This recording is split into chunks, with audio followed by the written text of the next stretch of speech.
Mea Culpa, screenplay by Mae Chaplin, read by Mae Chaplin. Fade in. Interior kitchen, early evening. On a worn linoleum counter, a TV broadcasts a United Nations meeting. On the TV, Christina Forsberg, 51, a dignified American Indian, addresses a group of dignitaries. Next to the TV sits an open cooler containing Gatorade. Deidre O'Connell, wearing jeans, young-looking for her 50 years, glances at the program while making sandwiches. Christina on television. Since its inception, the UN has inspired people of the world to unite under one determination. It is here the world places its problems, steeped in the hope they will be resolved with dignity. Nolan O'Connell, 23, tall, athletic, wearing a baseball uniform, enters with a large duffel bag filled with baseball equipment. The bag and a jacket on his arm slide to the floor. Deidre, did you do your exercises? Nolan nods. Where's my hat? Deidre motions to the hall closet. Nolan retrieves the hat, adjusting it on his head. Deidre loads sandwiches into the cooler. Christina on television. From the beginning of recorded history, we humans have prepared for war, prepared to kill. The battle we now face is to prepare for peace and to live. Nolan zips the duffel bag and hoists it to his shoulder. Nolan, has enough food, we gotta go. Nolan heads out the door. Exterior house, same. Deidre's father, Thomas O'Connell, 90, sits in a pickup listening to a baseball game on the radio. The mailman walks up to him and hands him the mail. Mailman, what's the score? Thomas, 2-2, bottom of the 8th. Nolan hoists the duffel bag into the bed of the pickup. Mailman, knock him dead, Nolan. Thomas, he's squared away, he'll do fine. Nolan smiles. The announcer's voice rises in intensity. They lean toward the radio. Announcer, filtered. Line drive off the bat into deep center field. Runners in motion. Back. Jumps and makes the grab, and the side is retired. They relax. Thomas tosses the mail on the dashboard. Nolan starts the pickup. Interior kitchen, same. Deidre tosses candy bars into the cooler while watching Christina on TV. The pickup horn honks. She hurries to the door with the cooler, but stops short and grabs the jacket off the floor. Exterior house, same. Deidre hands Nolan the cooler through his open window. Deidre, promise me you'll ice. Nolan nods. Deidre, follow through, all the way to the knee. Nolan, yeah, I know, Mom. Thomas, that's enough, Deidre, he's got it. Deidre steps back next to the mailman.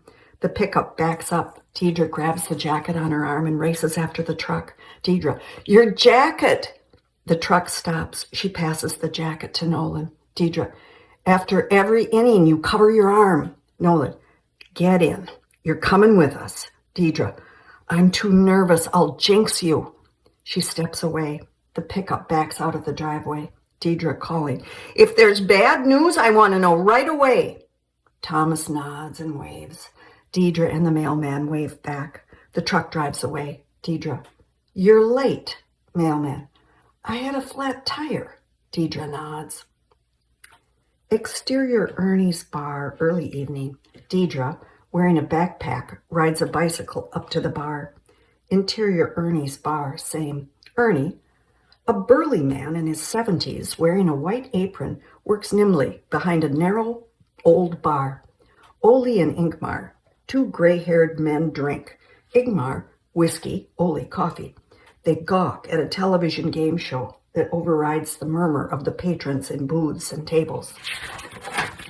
Ernie sets tap beers on a tray just as the approaching waitress, 60s, hands him a green slip of paper.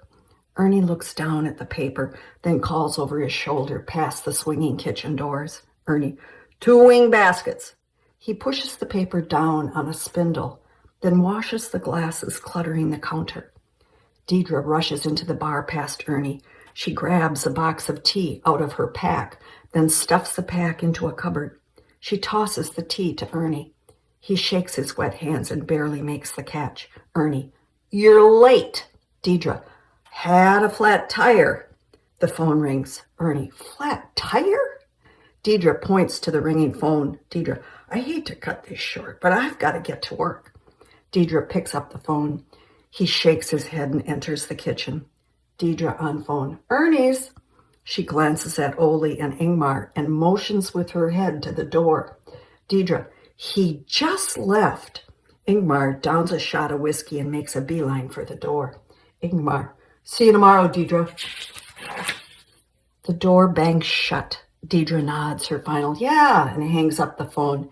She looks over to the kitchen, then back at Ole staring at the television. Deidre, is he crabby? Ole shrugs without looking at her. Deidre picks up a pan of dirty dishes and pushes through the swinging doors. Kitchen. She sets the pan at the dishwasher where a teenager works diligently. She pats him on the back and heads toward Ernie at the fryer. Deidre, I can't work when you're mad at me. Ernie lifts a basket of sizzling chicken wings out of the deep fryer, shaking off the excess oil. Ernie, just get to work. Deidre, I'm out there right now working like a dog. The bar is spotless. The customers are happy. The tips are good. The bills are paid. I'm going the distance. Ernie, quit screwing around. He throws her an apron. She ties it on as she backs out through the swinging doors. Bar. The waitress plunks her tray down. Waitress, whiskey 7, whiskey sour, vodka rocks, pitcher of light, 5 glasses. You're late. Deidre hustles to the tap and fills the pitcher with beer. She motions to Ole, still watching the game show. Deidre, Ole, turn to channel 7. Deidre looks up from the tap. Ole doesn't move. Deidre, turn the channel. The beer spills on her hand and all over the floor. Frantically, she turns off the tap. Deidre, oh shit. Ole slowly reaches the control and changes the channel. Deidre hurries back to the waitress with the pitcher of beer and mixes the drinks, stealing glances at TV. Christina stands before applauding UN members. Waitress, 5 glasses. Deidre sets the glasses on the tray. The waitress hands Deidre a green slip of paper. Deidre turns to call to the kitchen and is face to face with Ernie. He hands the waitress 2 baskets of chicken wings. Deidre to Ernie, burger basket and a mop. Ernie returns to the kitchen. Deidre loads the beer cooler. Ole points to the TV. Ole, who's she? Deidre stops working and watches Christina on the screen shake hands with the diplomats. Deidre, Christina Forsberg. We went to the academy together. She's brilliant. Ole, didn't that Nordstrom girl go there? Deidre, ML? Yeah, she did. Deidre carries the empty beer cases to the end of the bar. Ole, she's looking for you. Deidre takes limes and lemons out of the refrigerator. Deidre, what do you mean she's looking for me? Ole points to the pool tables. Deidre looks across the bar and sees Mary Louise Nordstrom, a woman near her age, blonde hair, tight clothes, and high heels, shooting pool with Lanny, a man in leather pants. Deidre, I fucking don't believe it. Calling, ML, you lied to me. ML looks up, huge smile on her face. She hands the pool cue to Lanny and struts toward Deidre. Customers gawk. Deidre races to her. They hug and sway until ML pushes her back. ML, knock it off. They'll think we're lessies. Deidre points her finger at ML. Deidre mocking, I'm never coming back to Twin River Falls. It's a flat, cold, hick shit of a town. ML, I said piss of a town. Deidre laughs. Deidre, you leaving Vegas? ML looks at Lanny shooting pool. ML, no, I married Lanny, and I wanted to show the husband to the old man. Deidre, how's his health? ML, he's dying. How's your dad? Deidre, very old. ML, your dad has always been old. Deidre leads her to a bar stool. Deidre, what do you want to drink? ML, a pitcher of something. Deidre pours her a glass of tap beer. Deidre, Chris was on TV. ML, again? ML takes a big swallow of beer. Deidre, She's been appointed to be a U.S. ambassador. ML, makes sense to me. She got me through civics. Deidre, we should have gone to college. ML, you should have gone to college. Deidre cuts lemons. Deidre, maybe when Nolan's done. If I have to pour whiskey until I'm 80, that kid is going to graduate. ML, how is he? Deidre, his arm is healed. He still might have a shot at the Olympics. Ernie comes from the kitchen with a wet mop and 3 baskets of food. He hands the mop to Deidre, sets the food on the bar. He checks out ML. Ernie, you look young. ML, lasers. I'll give you the number. It'll get rid of your frown lines. Ernie chuckles and returns to the kitchen. ML, nothing's changed. Deidre, are you kidding? Ollie's drinking coffee instead of a beer and a bump. ML looks around the bar wistfully. ML, I did a lot of necking in that back booth with Tommy Newman. Deidre, he usually shoots pool around 7. Sometimes his wife joins him. He has 3 girls. ML, solemn. He's got 4 girls. Deidre stops cutting and stares at her. Deidre, don't go there. ML, too late. She looks over at Lanny shooting pool with a woman. The woman misses the shot. They laugh. The waitress walks up to the bar and calls out, waitress, beer nuts, a pack of Winstons. ML, you've got to get out of here. Deidre, I'm working on it. Deidre grabs the beer nuts and cigarettes from the display and sets them on the waitress's tray. Ernie peers out from the kitchen door. Ernie, you through with the mop? Deidre, aye, in a minute. Deidre picks up the mop. ML chugs her beer and gets up. ML, be a good girl, Dee, and get all your work done. ML struts back to Lanny. Deidre pushes the mop back and forth, cleaning the beer off the floor. Flashback. Interior institutional kitchen, early evening. A wet mop is pushed across the floor. Deidre, now 18, hair in a ponytail, wears a gray skirt and a white blouse. She mops in front of a large sink. Pots and pans fill shelves by a huge oven. Sister Beatrice, a nun in an abbreviated white habit, washes her hands in a nearby sink. Sister Beatrice, the schedule is posted for the week. If you make changes, let me know. She wipes her hands, then walks to Deidre. Sister Beatrice, I'm glad they gave you to me this year. You O'Connell girls are good workers. Deidre stops working and smiles meekly. Sister Beatrice, don't forget the inside of the cooler. Deidre nods. Sister Beatrice, orientation scrimmage is in 15 minutes. She briskly walks out. Deidre resumes mopping, making large strokes on the wet floor, almost dancing. Sandra Fontaine, 18, interrupts. Sandra, off screen. Do a good job. Deidre turns immediately. Sandra, a lean black girl with beautiful skin in jeans and a tie-dyed shirt, stands smiling back at her. Deidre leans on the mop. Deidre, glad you could show up for your senior year. Sandra, blame my mother. Sandra, you must audition at Juilliard before school this fall. You must take your future seriously. We'll buy you a new fur coat in New York. It gets so cold in Minnesota. Deidre, good. Can I have your old one? Sandra, I gave it to the needy. Deidre, what do I need, a sign? Sandra, we'll share my new one. The mop claps to the floor. Deidre encircles Sandra's neck with her arm. They stand side by side, their free arms outstretched, pantomiming 2 people in one coat waddling down the street. Deidre, a 2-tone fat beaver. Their embrace releases and they laugh.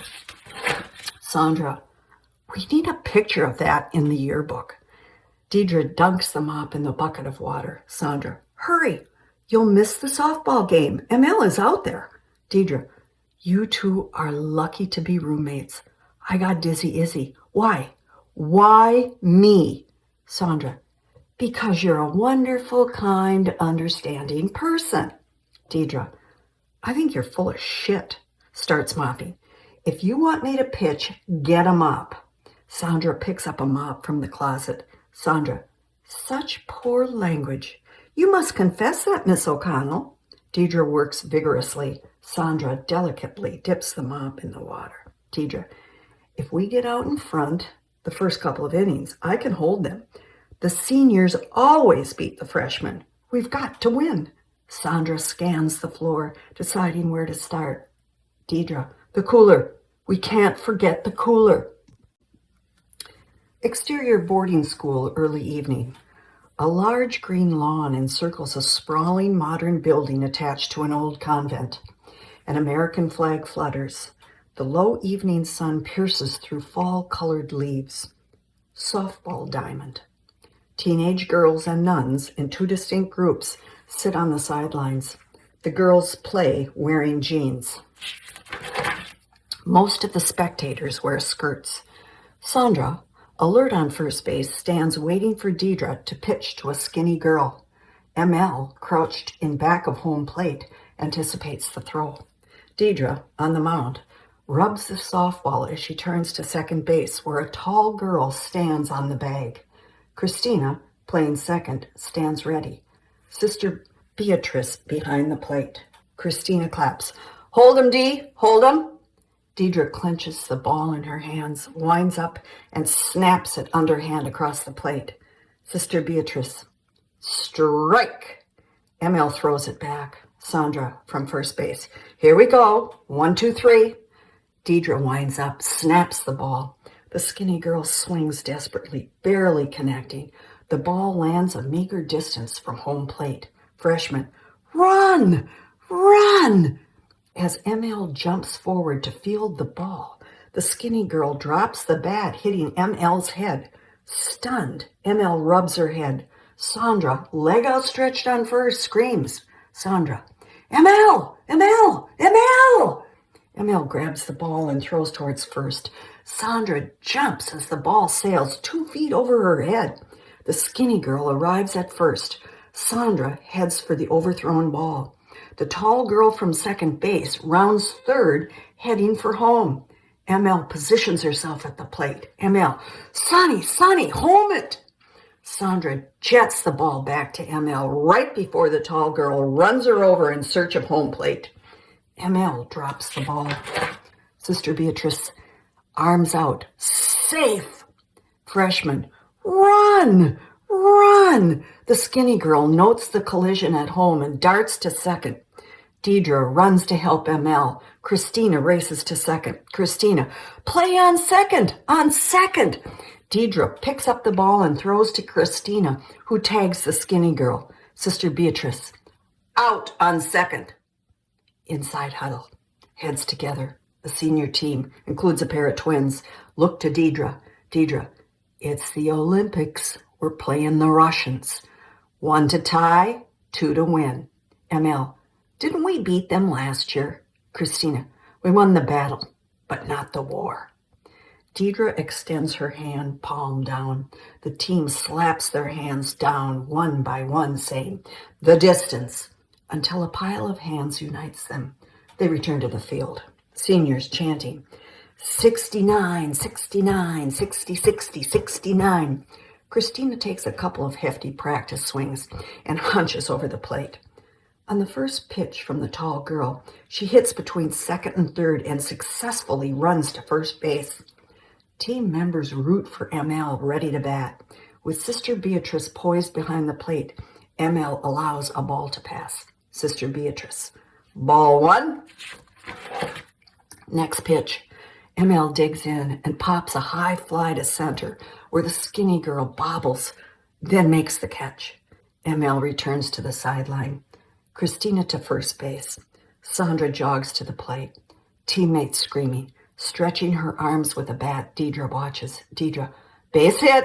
Just a little base hit, Sonny. I'll clean up. Sandra waits for the pitch. Sister Beatrice, strike. Sandra digs into her stance. The tall girl lines up. The crowd is silent. The pitch, the swing. Sandra tops the ball, hitting slightly past the tall girl, who makes the grab, throws, and beats Sandra's run to first. Sister Beatrice, hand in the air. You're out! Christina hovers on second base. Sandra joins the team on the sidelines. Sandra, up to you, Dee. Big swing! Deidre stares down the tall girl from home plate. The crowd is silent. ML yells, "Smack it, Dee!" The tall girl pitches a high arch. Deidre connects. A loud smack precedes screams of anticipation. The ball sails over the heads of the infield to the skinny girl. The setting sun casts shadows of the girl and the ball across the lawn. The two shadows become one. She holds the ball high in the air and screams as she races to join her teammates in the infield. Sister Beatrice off screen. "Out! Freshmen win!" The freshmen lift the skinny girl into the air as they chant, 72, 72, 70, 70, 72. Christina, dumbfounded, on third. Deidre on second. And the remainder of the team at home watch the freshmen retreat to the school with Sister Beatrice. Freshmen chanting, 72, 72, 77. Deidre picks up the second base bag and meets Christina carrying third. Sandra retrieves first. They join ML at home as she pulls up the plate and throws it in the duffel bag. ML, "They're good." Sandra throws in first base. Sandra, "We're out of shape." Deidre throws in second base. Deidre, "We played like shit." Christina throws in third. Christina, "We'll get him in basketball." ML, "I don't know, Chris. That pitcher looks 6 feet tall." The four girls leave the field and head for the school.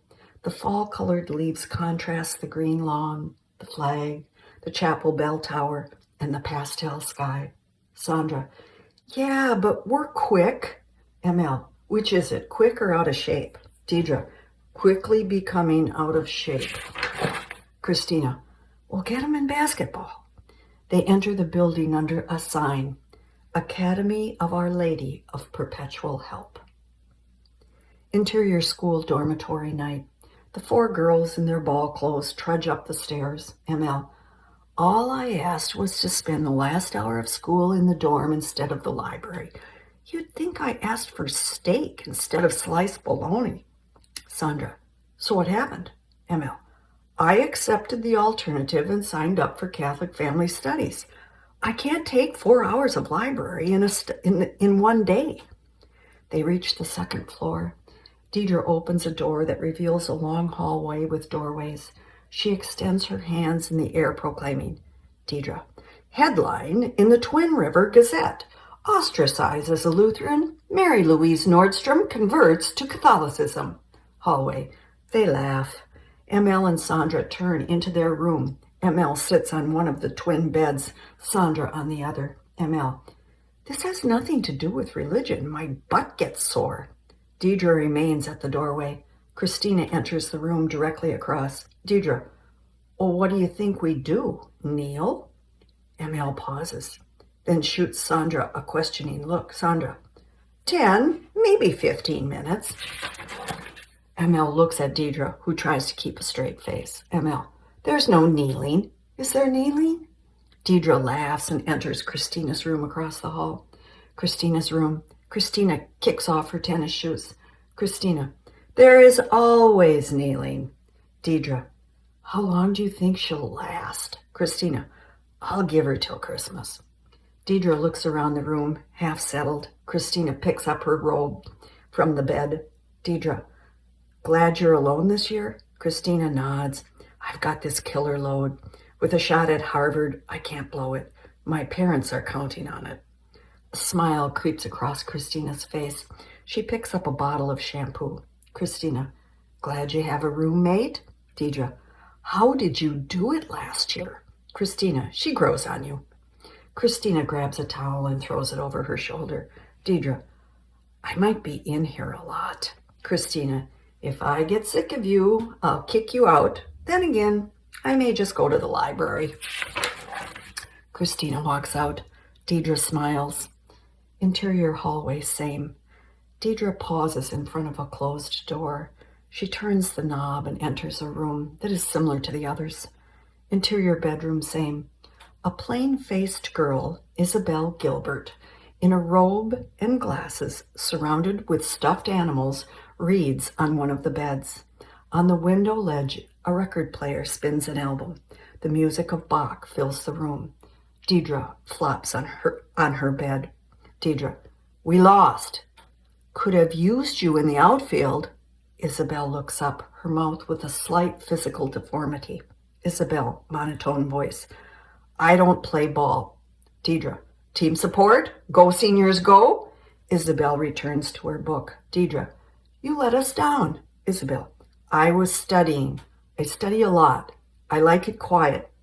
Deidre rolls over and exhales in frustration. Deidre, yeah, okay. Isabel, does the music bother you? Deidre, no. What is it? There's a quick knock at the door. Sister Elaine, modern dress, pokes her head into the room. Sister Elaine, floor meeting in the lounge. Deidre groans. Isabel closes her book. Sister Elaine begins to shut the door, then looks back. Sister Elaine, Isabel, your piano lesson will be Tuesdays at 4 o'clock. Practice schedule is posted at the conservatory. Deidre, I'll go through cleaning procedures on Saturday morning. When are you finished in the kitchen? Deidre, I should be there by 10:30.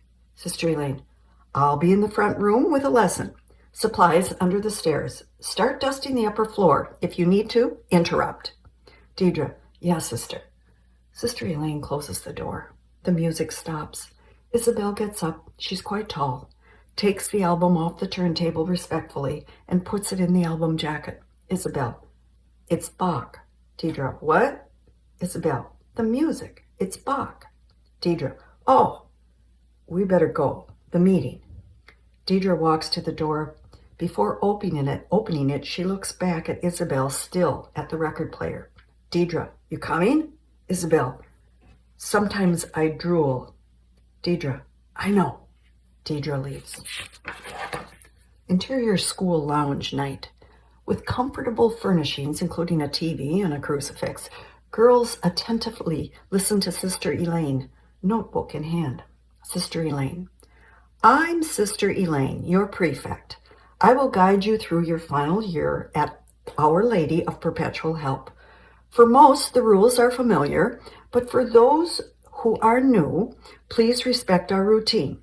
If you need additional guidance, my door is always open. However, my best advice is given between 6 a.m. and 10 p.m. Laughter trickles from the girls. Deidre looks over at Isabel, then back to Sister Elaine. Sister Elaine, each is assigned a chore to be completed daily. You are responsible for finding a replacement the weekends you are gone. Girls with work contracts are given the least time. Consuming tasks. Deidre turns her gaze to the crucifix on the wall. Sister Elaine, voiceover. Weekdays begin at 5:45. Mass is at 6:30. Interior chapel, early morning. A statue of Christ crucified under a domed altar roof is illuminated by candelabra. Sister Elaine, voiceover. We assemble at 6:25 and walk to chapel. Seniors sit behind the juniors on the Blessed Virgin side of the altar. The crucifix envelops the body of the church, which is half filled with girls in uniform and nuns singing. An old Chaplin in vestments faces them. Deidre, kneeling next to Christina, attempts to tuck in a brown cloth scapular, religious item, that sticks out from the back of Isabel's collar. Isabel, nervously, pushes the scapular down her blouse. Sister Elaine, voiceover. Those not attending Mass go to the library to study. Breakfast is served at 7:15. Interior cafeteria morning. Girls queue along the wall. At the serving station, the twins dish food on plates, then place them on the counter in front of the line. An empty pan is hoisted into a two-way warmer that separates the line from the kitchen. Sister Elaine, voiceover. Seniors are served first. Interior kitchen continuous. Deidre takes out the empty pan and replaces it with one filled with eggs. Both girls close the door at the same time. Sister Elaine, voiceover. School starts at 8:30. Interior classroom morning. Seated, girls in uniform talk and put books away. ML combs her hair. The desk in the center is empty. Sister Mary John, a traditional habit, sits at her desk reviewing a chart, pencil in hand. The bell rings. Deidre, with an armload of books, slides into the doorway. Everyone looks. Shyly, she makes her way to the empty desk. Sister Elaine voiceover. You are to be in your homeroom when the bell rings. No excuse but illness will be accepted. If absent, a tardy slip will be sent to the principal and permanently recorded on your report card. You will be choosing a class president to represent your grade at the school council meetings. Under the word president, names are listed on the blackboard with tally marks behind them. Christina Forsberg's name is circled. Sister Mary John in front of the class talks as she passes out a stack of pamphlets. Each girl in the front passes them back. ML passes it without taking one. The bell rings. Sister Elaine voiceover. School rules and guidelines are in the Academy Handbook, distributed by your homeroom teacher, Sister Mary John, who also teaches English composition. After school, free time runs from 3:30 to 4:30. Exterior dormitory afternoon. Sandra and ML sit on the dormitory flat roof. ML smokes a cigarette. The view is seasonally beautiful. In the distance, Christina walks alone down a gravel road toward a pond. Interior kitchen, same. Deidre, at a sink full of chickens soaking, takes one out and chops it with a knife. Sister Beatrice picks up a full tray of cut chickens next to her. Sister Elaine voiceover. At this time, we recommend outdoor recreation. No shorts or pants are worn on first floor unless you are participating in athletics or leaving the building. Those with work contracts must be complete jobs during free time or the assigned time. Study hall is held from 4:30 to 5:30 in your homeroom. Interior classroom, late afternoon. Sister Mary John sits in front of the girls as they study. ML reads a 17 magazine hidden in a Christian family studies book. Sister Elaine voiceover, followed by an evening meal. Interior cafeteria, evening. Deidre sits at a table with Sandra, ML, and Christina. The girls talk, eat, and laugh. Deidre examines the chicken on her plate next to potatoes and peas. A bell rings. Sister Elaine voiceover. Additional free time is until 7:30 study hall, which is held in the dorm. Interior dorm room night. Isabel sits at her desk. Deidre's chair is empty. Interior library, same. Deidre sits across from Christina, surrounded by books. Sister Elaine, voiceover. Silence is observed. If you need to use the library, permission will be necessary. The remainder of the evening is spent in the dorm for your entertainment or to prepare for school. Interior dorm night. Deidre and Christina, carrying books, pass the lounge, the laundry room, where the twins iron, and the bathroom filled with girls. At Christina's room, they part. Deidre walks alone to her room. She pauses a moment at the closed door, then enters. Isabel is on the bed reading. Sister Elaine voiceover. Laundry schedule is posted. Clean sheets are distributed every 2 weeks. When watching television or playing music, please have consideration for others. Interior hallway, same. Deidre, wearing her bathrobe, leaves her room with a towel. Interior bathroom, same. Alone, Deidre washes her hair in a deep sink. Sister Elaine voiceover. Lights out at 10. This is a senior privilege that will be revoked if abused. She wraps a towel around her wet hair and stands up to face her mirrored image and Sister Elaine. Sister Elaine. Deidre, lights out. Deidre quickly exits the bathroom down the dimly lit empty hallway. Interior dorm room, same.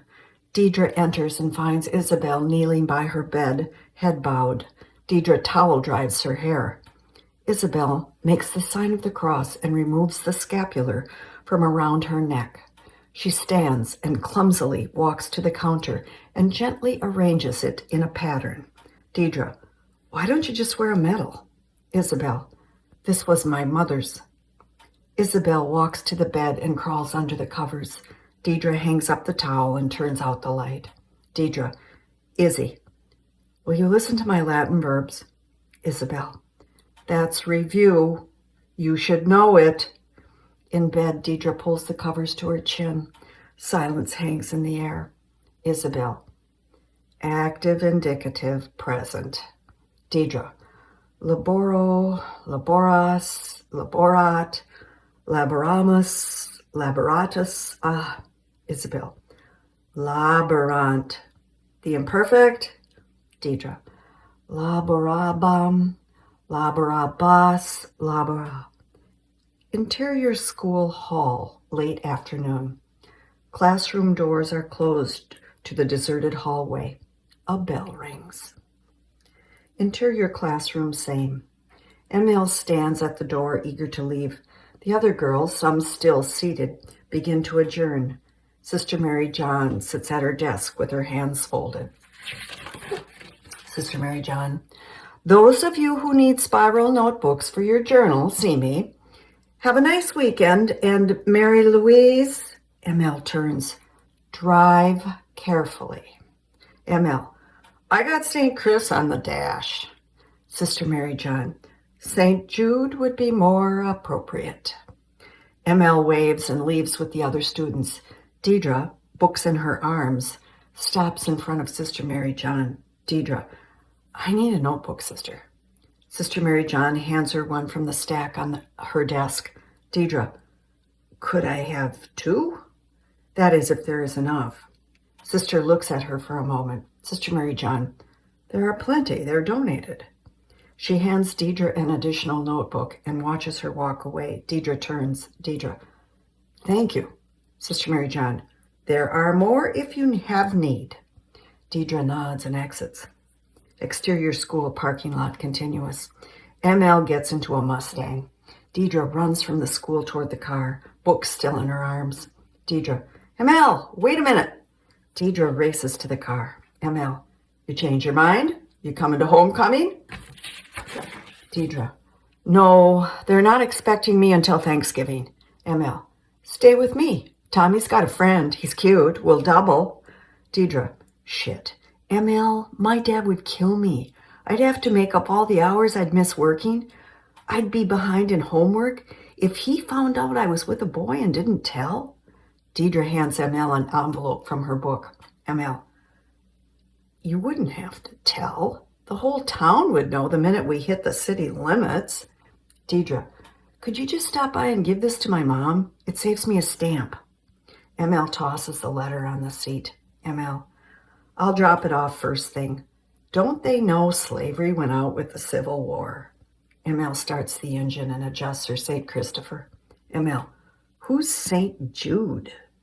Deidre, patron saint of lost causes. ML smiles, drives away.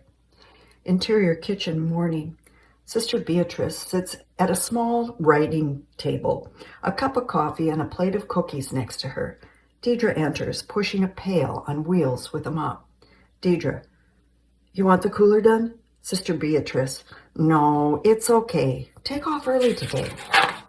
Deidre pushes the pail past her. Sister Beatrice, chicken on Thursday, your favorite. Deidre, we just had chicken. Sister Beatrice, we always just had chicken. Sister Beatrice extends the plate of cookies to Deidre. She takes one and continues pushing the pail. Exterior conservatory, same. Deidre, wrapped in her school sweater, walks up to a large 2-story house next to the convent. Wind blows the fall leaves from the trees. She opens the door. Music permeates the air. Interior conservatory, same. Deidre passes by Sister Elaine, seated at a grand piano, playing notes for Sandra, who stands next to her, vocalizing. Deidre meekly waves. She opens the closet door, hangs her sweater on a hook, and retrieves a dust mop. She closes the door.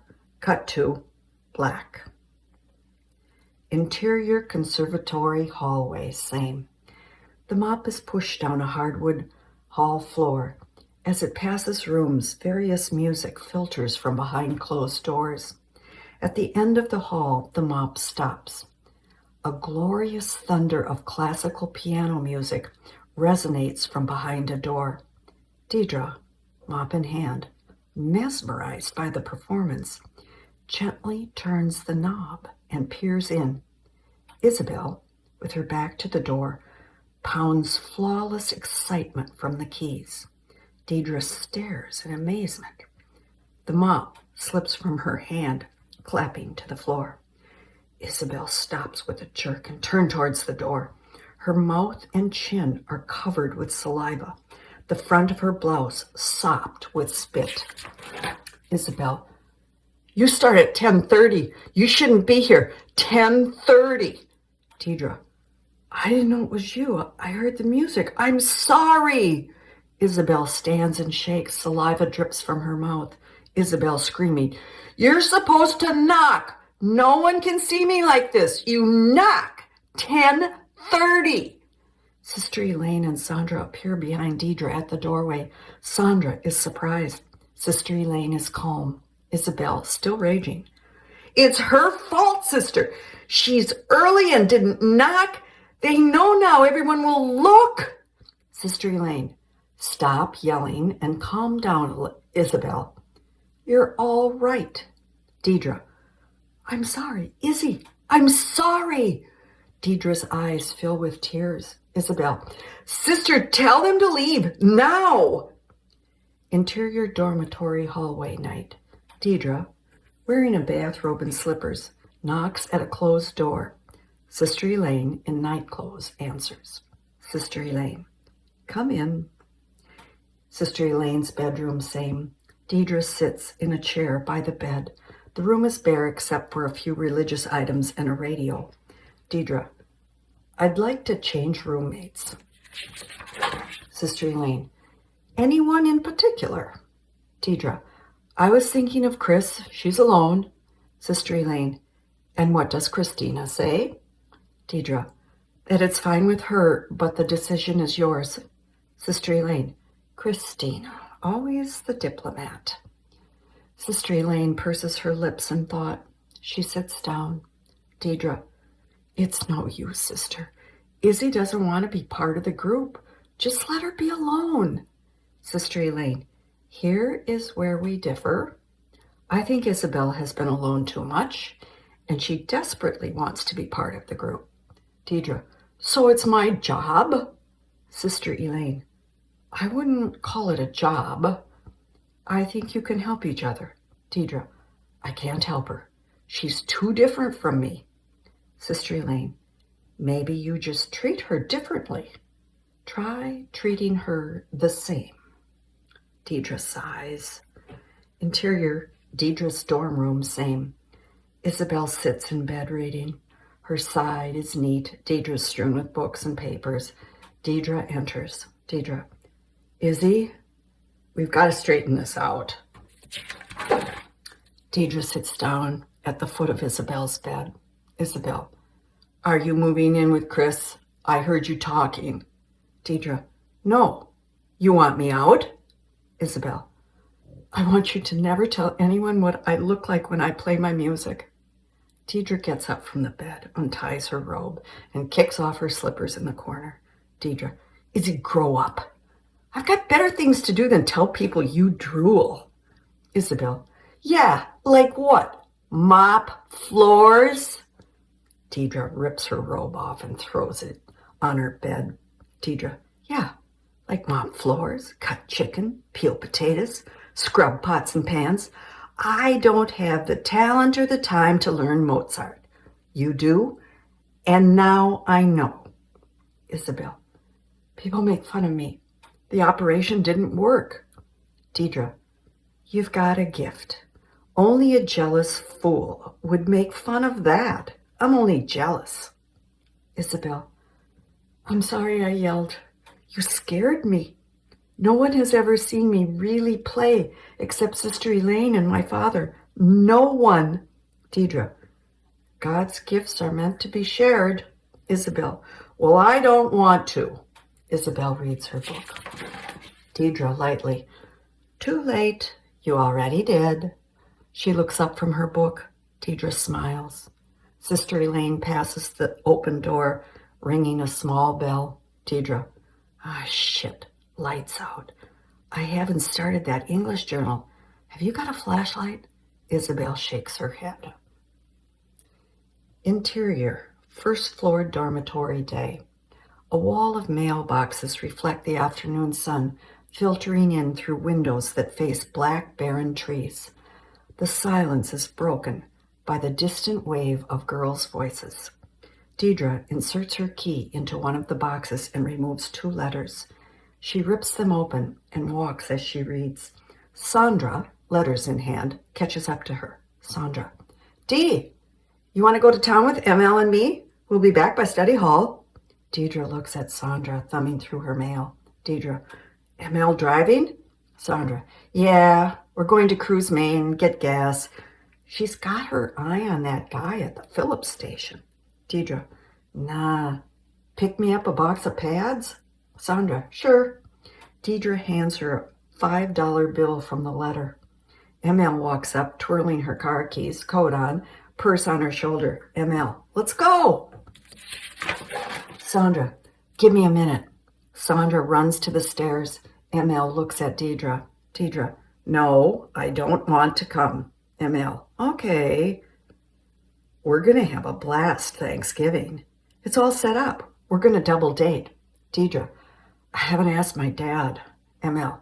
Don't ask. Tell him. Deidre shakes her head and walks away, reading her letter. ML calling. We're leaving right after school on Wednesday. Be ready. Deidre waves her off. She walks and reads, passing the traffic of girls lost in her letter. Mother, voiceover. Dear Deidre, your father and I are pleased with your report card. You're working hard and we appreciate it. We've been busy. Eunice Nelson's daughter is getting married, and I'm sewing the dresses. Big job. Just in time for Christmas. Dad got a sign order for Bjorklund's going out of business sale. He's been in the shop day and night. No one's coming up from the cities. Just the 3 of us for Thanksgiving. We'll still get a big bird, enough for turkey sandwiches.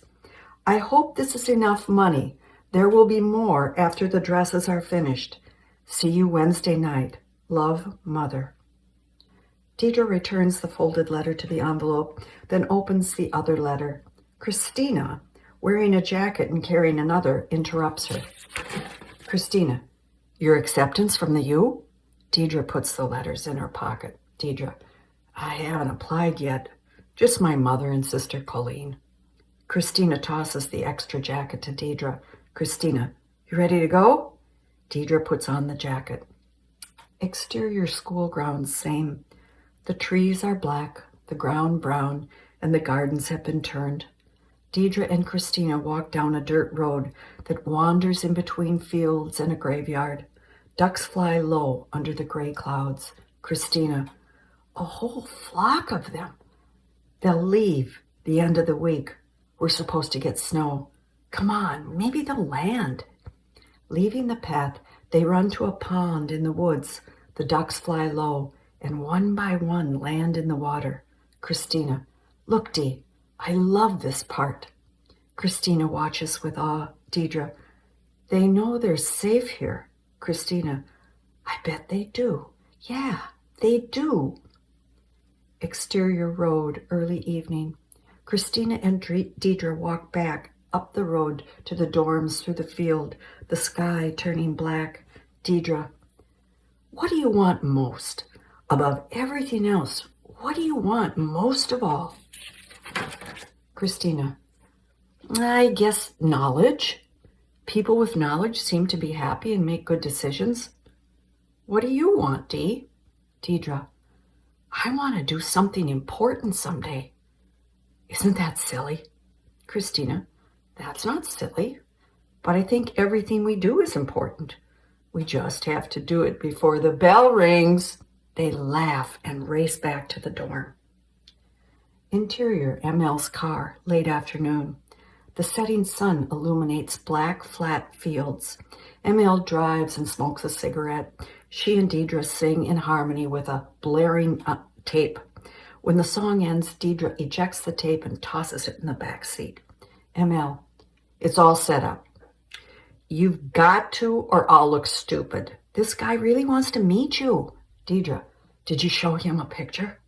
ML rolls down her window and throws the cigarette butt out.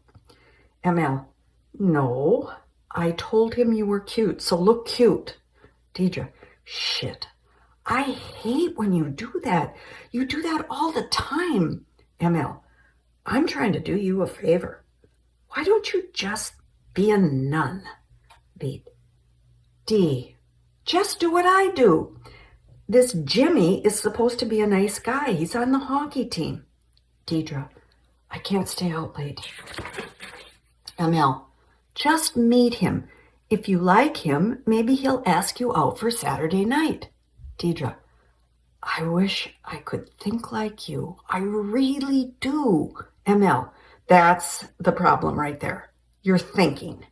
Deidre laughs. She looks over at ML's profile. ML, what? What's the matter? Deidre, I'm scared. I've never done this. ML, just do what I do. Deidre stares straight ahead at the endless road. Exterior O'Connell house, early evening. The Mustang pulls up to the curb of a dark house, same house as in opening scene. Music blares from the car as Deidre exits with a small suitcase. Deidre waves as ML drives away. She starts up to the house but stops and turns to the lighted shed near the alley. Interior house, same. Deidre enters the kitchen. She turns on a light. Deidre, Mom? Mom, you here? She picks up a note on the table. Mother voiceover. Deidre, I need one more fitting from the Nelson girl. I'll be back at 5:30 to make supper. Welcome home. She looks at the clock that reads 5:20. She peers through the window curtain to the shed. Interior shed, same. Thomas, late 50s, a tall, large man with gray curly hair, sits on a stool, hunched over a massive table, paintbrush in hand. The room is filled with paint supplies and brushes. A sheet of white paper scrolls off the end of the table onto the floor. He paints a colorful border around the words semi-annual, A-N-U-A-L, clearance sale. Deidre knocks and enters. He looks up. Deidre, I'm home. Thomas, your mother back? Thomas returns to working on the border. Deidre looks at the misspelled annual on the page. Deidre, no, she should be back in a few minutes. Thomas, walking her ass all over town when she should be here. We eat at 5:30. Deidre, I'll start dinner. Deidre looks again at the misspelled annual, then leaves the shed. Thomas continues to paint. Interior O'Connell kitchen, evening. Deidre at the sink doing dinner dishes. Her mother, pretty but wrinkled, wearing a dress, stuffs a turkey at the counter. Thomas sits at the table drinking coffee and making check marks on a list. He puts the list in his pocket and makes his way to his jacket on a hook by the door. Deidre, I'll be going out tonight. Thomas, where? He puts his jacket on. Deidre, ML is having friends over. Thomas, I don't like that girl. She's loose. Something's wrong when a goddamn Lutheran sends a kid to a Catholic school. Deidre, she's my friend. I want to go. Thomas, well, if it makes me wonder what kind of kid we're raising. There's church in the morning. You be home by 10. Deidre, I'll try. Thomas, you be home by 10. He reaches the door only to stop, his breathing labored. He pulls a small container from his pocket and opens it. He places a pill in his mouth under his tongue. He breathes deeply. Deidre and her mother watch. He regains his composure and leaves. Deidre, he spelled a word wrong. Mother, did you tell him? Deidre, no. Her mother wipes her hands on a towel, grabs her sweater, and follows Thomas out the door. Interior Ernie's bar, evening. Ernie, 35, sets down 2 tap beers near 2 shots of whiskey in front of Ole and Ingmar. Ernie raises a beer bottle to his mouth and drains it. He sets the bottle down in front of Deidre, who wears jeans and a sweatshirt. Ernie, your old man know you're here? Deidre remains silent. Ernie points to the back booth where ML, Tommy Newman, and Jimmy drink colas. Deidre waves and joins them. ML, this is Jimmy. Jimmy stands up and reluctantly smiles. Jimmy, hello. ML scoots out of the booth, grabs Deidre, and calls back to the boys. ML, we'll be right back. Interior ladies' room continuous. ML inches from the mirror, applies a generous amount of bright red lipstick. She hands the tube to Deidre and begins brushing her cheeks with blush.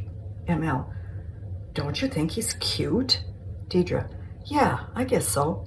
ML turns from the mirror, wide-eyed. ML, he's a doll. Deidre, I guess I didn't get a good look. Maybe when we talk. ML, don't be nervous. Put some lipstick on and relax. ML continues applying blush. Deidre reluctantly touches the lipstick to her lips.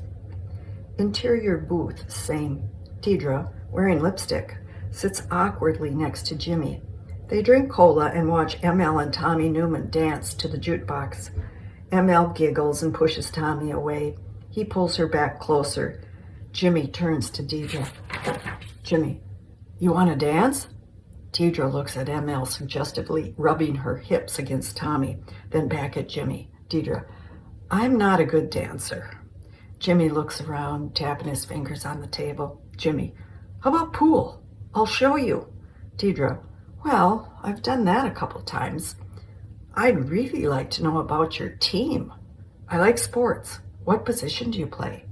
Jimmy, excited. I'm first string right wing. I've played most of the positions except goalie. I started when I was...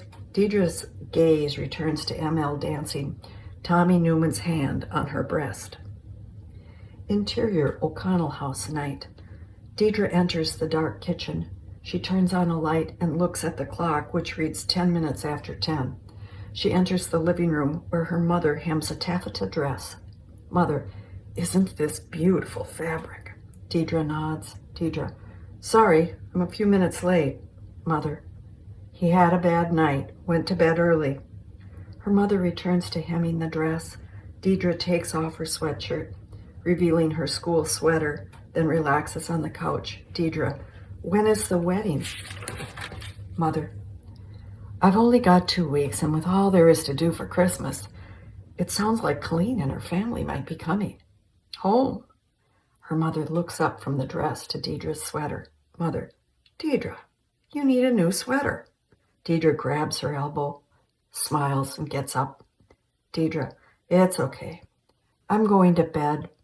She grabs the sweatshirt and heads up the darkened stairway. Halfway up, her mother appears at the bottom and turns on the light. Deidre turns around. Mother, Mass is at 8. I'll wake you. Kiss goodnight.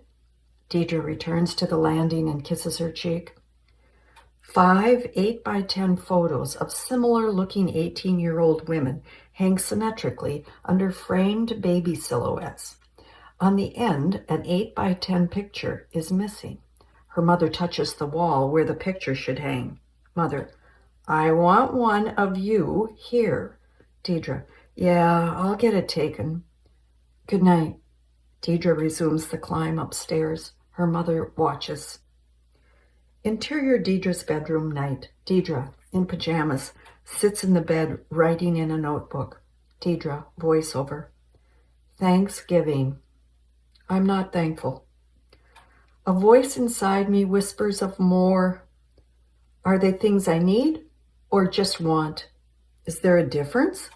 When I ask the voice to name the things, there is silence. The silence makes me pray for things. I don't feel thankful. This is a sin. Interior Deidre's bedroom morning. The darkness changes to dim light on Deidre's sleeping face as a shade is raised. Mother off screen. Deidre, Mass is an hour. Deidre, I'm up. Her mother leaves. Deidre lies there for a moment, rubs her eyes, then swings her legs to the floor. When she gets up, she sees the white bedding stained with fresh blood. Interior bathroom. Deidre, wearing blood-stained pajamas, stands at the sink, rinsing the bedding under running water. The sheet trails to the floor. She looks in the mirror and brushes her hair. Interior church, morning. The priest and the congregation recite the Confiteor. Deidre, head bowed, kneels next to her mother and Thomas in the packed church. All. I confess to Almighty God, to the Blessed Mary, ever Virgin, to blessed Michael the Archangel, to blessed John the Baptist, to the holy apostles Peter and Paul, and to all the saints, and to you, Father, that I have sinned exceedingly in thought, word, and deed. All strike breasts, through my fault, through my most grievous fault. Series of shots. Deidre and her parents in prayer at the table before eating Thanksgiving dinner. Deidre in the confessional receiving absolution. Deidre in the living room with her parents kneeling before lighted candles, saying the rosary. Congregation voiceover. Therefore I beseech Blessed Mary, ever Virgin, Blessed Michael the Archangel, Blessed John the Baptist, and holy apostles Peter and Paul, and all the saints, and to you, Father, to pray to the Lord our God for me. Interior School Chapel morning. Candles on the altar burn as the chaplain says the Mass. Chaplain. May God have mercy on you, forgive you your sins, and bring you to life everlasting. The students dressed in their uniforms and all the nuns say bowed head response, Amen. A bell rings. Interior classroom afternoon. Disregarding the bell, Sister Mary John faces the class. The girls move restlessly in their chairs. Sister Mary John. In preparation for writing a short story, your assignment is to do a report on a writer that reflects the genre you're choosing. Example, fantasy, detective, humorous, social protest, etc. These are due next Friday. On your way out, pick up your journals. Points to the desk. Class dismissed. The girls retrieve their notebooks from the pile. Deidre, books in arm, stands with ML and Sandra waiting for their turn at the stack. ML. How short can a short story be? I mean, is there like a short limit? Sandra, go for the record. They laugh. Sister Mary John looks up from her desk. Sister Mary John, Deidre. She motions her to her desk. Deidre, with a questioning look, approaches. Sister hands her her journal. Sister Mary John, I need more than one entry. Deidre, yes, sister. Sister Mary John, is there a problem? Deidre, I don't know what to write. Sister Mary John, what you've done is fine. Keep going. Deidre, yeah, okay. Deidre turns toward the door. Sister Mary John, personally, I'd like to know what makes you happy.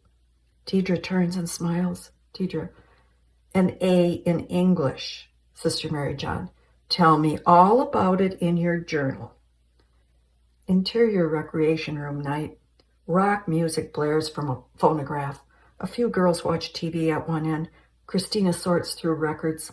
ML and Sandra dance to the pounding rhythm. Isabel reads. Deidre, with her sleeves rolled up from working, enters and sits next to Isabel. She unrolls her sleeve. Isabel looks at her sweater. Isabel, you have a hole in your sweater. Deidre, yeah, Izzy, I know. Will you hear my Latin? Isabel, no, I'm reading. Deidre, come on. Indicative of scribo, present. Scribo, scribits, scribit, scribamus, scribitus. Deidre glances at Sandra and ML laugh while trying a new dance move. Isabel, scribabunt. Don't ask me to listen until you know them.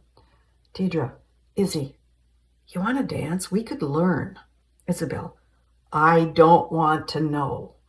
The pounding of a basketball interrupts the silence at the end of the record.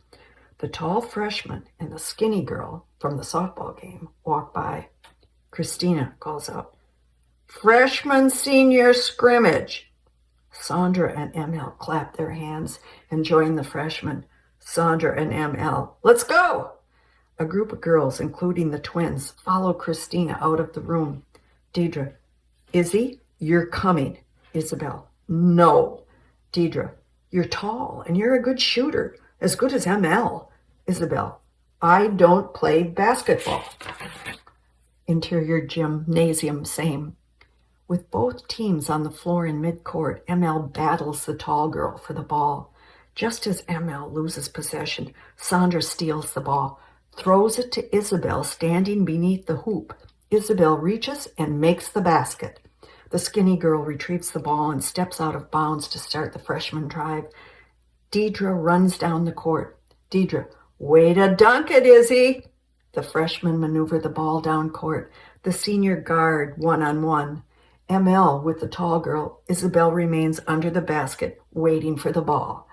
In her effort to intercept the ball, ML trips and falls. She remains on the floor, stunned. The game stops. Deidre, ML, what's wrong? ML, I need to sit out. Christina retrieves the ball. Christina calls out, play ball. She bounces the ball, throws it to Sandra, who dribbles it to the hoop for a basket. ML walks to the sidelines and lies down on the floor. Deidre calls to Isabel. Deidre, come on, Izzy, be a star. The pace picks up. Isabel catches the ball and makes the basket. And another, and another. Her face and actions are intent on winning.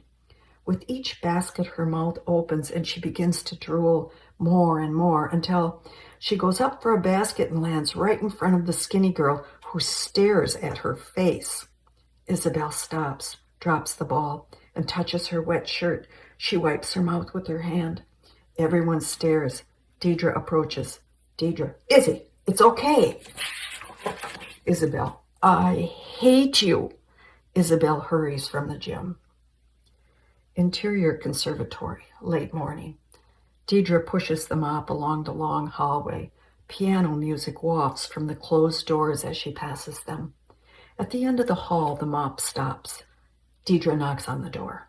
Deidre, play that Bach song I like. Just play that song and I won't bother you. The door springs open, much to Deidre's surprise. Isabel stares at her with rage. Deidre, I just want you to know that I think it's childish not to talk to someone you live with. Isabel, childish? With you it's futile. The song is Jesu, joy of man's desiring, and it should be played on an organ, not a piano. Deidre, there's an organ downstairs. Isabel, no. She tries to shut the door and Deidre holds it open. Deidre, is it because it's in the hall and there's no door and someone might see you? Isabel, no. It is because that music should be played in a place where the notes resound and the organ is powerful. She tries to shut the door. Again, Deidre holds it open. Isabel gives up and walks back and sits at the piano. Deidre follows. Deidre, you've got to get over this fear of people knowing about your difference. You make it a big deal. Next year, you'll have to make new friends. Shit, Izzy, what are you going to do? Isabel, I'm going to play Jesu, joy of man's desiring anytime I want, not when I'm told. After a standoff silence, Isabel plays the Bach music. Deidre smiles, walks away, closing the door, and continues to mop the floor. Exterior school ground day. Deidre, wearing a winter jacket and carrying a large box, walks up the steps of a small house near the dormitory. Christina calls to her as she runs from the snow-covered grass. Interior house day. Deidre sets the box next to a box of candle stubs. Christina walks into the open room where candles of various sizes and decorations are displayed. An old sister enters carrying more candles. Old sister, the Christmas sale starts tomorrow, but if you have your money, the candles are out. Christina picks up a pair of decorated candles. Christina, look, Dee, aren't these beautiful? To old sister, you do beautiful work. Old sister, those are $6.50 a pair. My candles are 100% beeswax, and they'll burn a long time. Deidre looks up from the box of candle stubs. Deidre, sister, I brought you used paraffin from the kitchen. Old sister, you need more? Deidre, no, we're done canning. What are you doing with these candle stubs? The old sister looks at the candle stubs. Old sister, oh, melt them for vigil lights. Deidre, can I have some? For night prayers. Interior kitchen, same. The room is lighted, but empty. The counters are cluttered with cooking items. Deidre and Christina enter wearing jackets. Deidre's pockets are bulging. Christina, the pond is frozen. As president of senior class, I think we should organize a skating party, all grades. The works. Bonfire, hot chocolate, Christmas carols. Remember Sonny's first year on skates? Deidre, I don't think they'll go for the bonfire. Deidre removes her jacket. A candle stub falls on the floor. She picks it up and pushes it back in the pocket. Christina, night prayers? There's a crack and a scream. They rush to the stock room where Sister Beatrice backs down a step stool from shelves filled with canned goods. A large jar of mayonnaise is broken all over the floor. Deidre walks through the glass and takes her arm. Deidre, are you all right? Sister Beatrice, yes. I was thinking of my father. He's sick, very, very sick. I got a letter and begins to cry. Oh, look at the mess. Deidre, I'll clean it up. Deidre helps her to Christina. Christina, Sister, come sit down. Christina leaves with Sister Beatrice. Deidre picks up the metal lid to the jar. She looks at her reflection a moment, then sets it on the shelf and continues to clean the floor. Interior dorm room night. Out of the darkness, a match flares. It moves to a candle stub and lights it. The match melts the wax at the base of the candle, and the candle is affixed to the jar lid. Isabel, off screen. It's lights out, and if you get caught, I'm telling that I told you not to do it. Deidre moves the candle to the floor by the closet where her bedding is piled, notebook and pen next to the candle. She crawls in the closet. Deidre, go to sleep, Izzy. I'm just writing for a few minutes. Isabel, that's a fire hazard. Deidre, go to sleep. Isabel turns over. Deidre writes. The room takes on a warm glow. Fade to black. Out of the darkness, a bell rings. Interior dorm room morning. Isabel, dressed in her school uniform, opens the drapes in the dorm room. Deidre, in pajamas, frantically makes her bed. Isabel, you're not going to make mass. Deidre grabs her uniform from the closet and rips off her pajamas. Deidre, if Sister Elaine asks, I've gone to study hall. By the time she checks, I'll be there. Isabel goes to the mirror and Bobby pins a chapel veil to her head and leaves. As Isabel passes, Deidre reaches out and tucks in the scapular hanging out of her blouse. Isabel, you'll get in trouble. Isabel leaves. Deidre continues her frantic pace. The door opens. Sister Elaine looks in at Deidre, half-dressed. Sister Elaine, Deidre? Deidre, I'm just about ready. Sister Elaine walks in and shuts the door. Deidre is confused at her unexpected seriousness. Sister Elaine, Sister Beatrice's father has passed away. She'll be leaving today for the funeral to spend time with her family. Deidre sits on the bed. Deidre, when will she be back? Sister Elaine, she'll be back after Christmas vacation. The sisters in the convent kitchen will handle day meals, but we were hoping that, with help, you could manage the evening meal. Deidre, sure. The menu's posted. Sister Elaine, good. Beatrice was worried. Starts to leave. How's it going with Isabel? Deidre, okay. That reminds me, what time do the sisters finish Vespers? Sister Elaine, about 7:30. Why? Deidre, if it works out, I'll tell you. Sister Elaine smiles and opens the door, then turns back. Sister Elaine, I know you know this, but Mass and study hall start at the same time. You're late. Deidre, yes, sister. I'm in the library right now. Sister Elaine walks out and closes the door. Interior kitchen, late afternoon. A large mixer tosses chocolate brownie ingredients. The beaters stop. Deidre lifts the large bowl onto the counter where Sandra, spatula in hand, scoops the batter onto a baking sheet. Next to it is a pan of blonde brownies. Sandra, you made blonde. I'll make the chocolate. Chocolate has soul. Deidre laughs. Christina cuts chickens next to ML, who peels potatoes.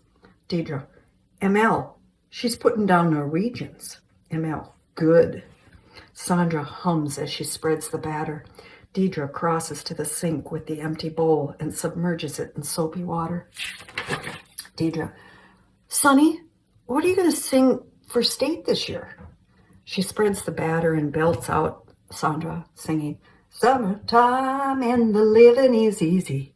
Fish are jumping and the cotton is high. ML and Christina sway in exaggerated movements. ML, half the country is high, why not the cotton? Christina, there's a story there, but it's too long for Sister Mary John's class. Deidre carries 2 large buckets of peeled carrots from the cooler. She cuts them diagonally. Deidre, Chris, what are you going to write for a short story? Christina stops cutting chicken.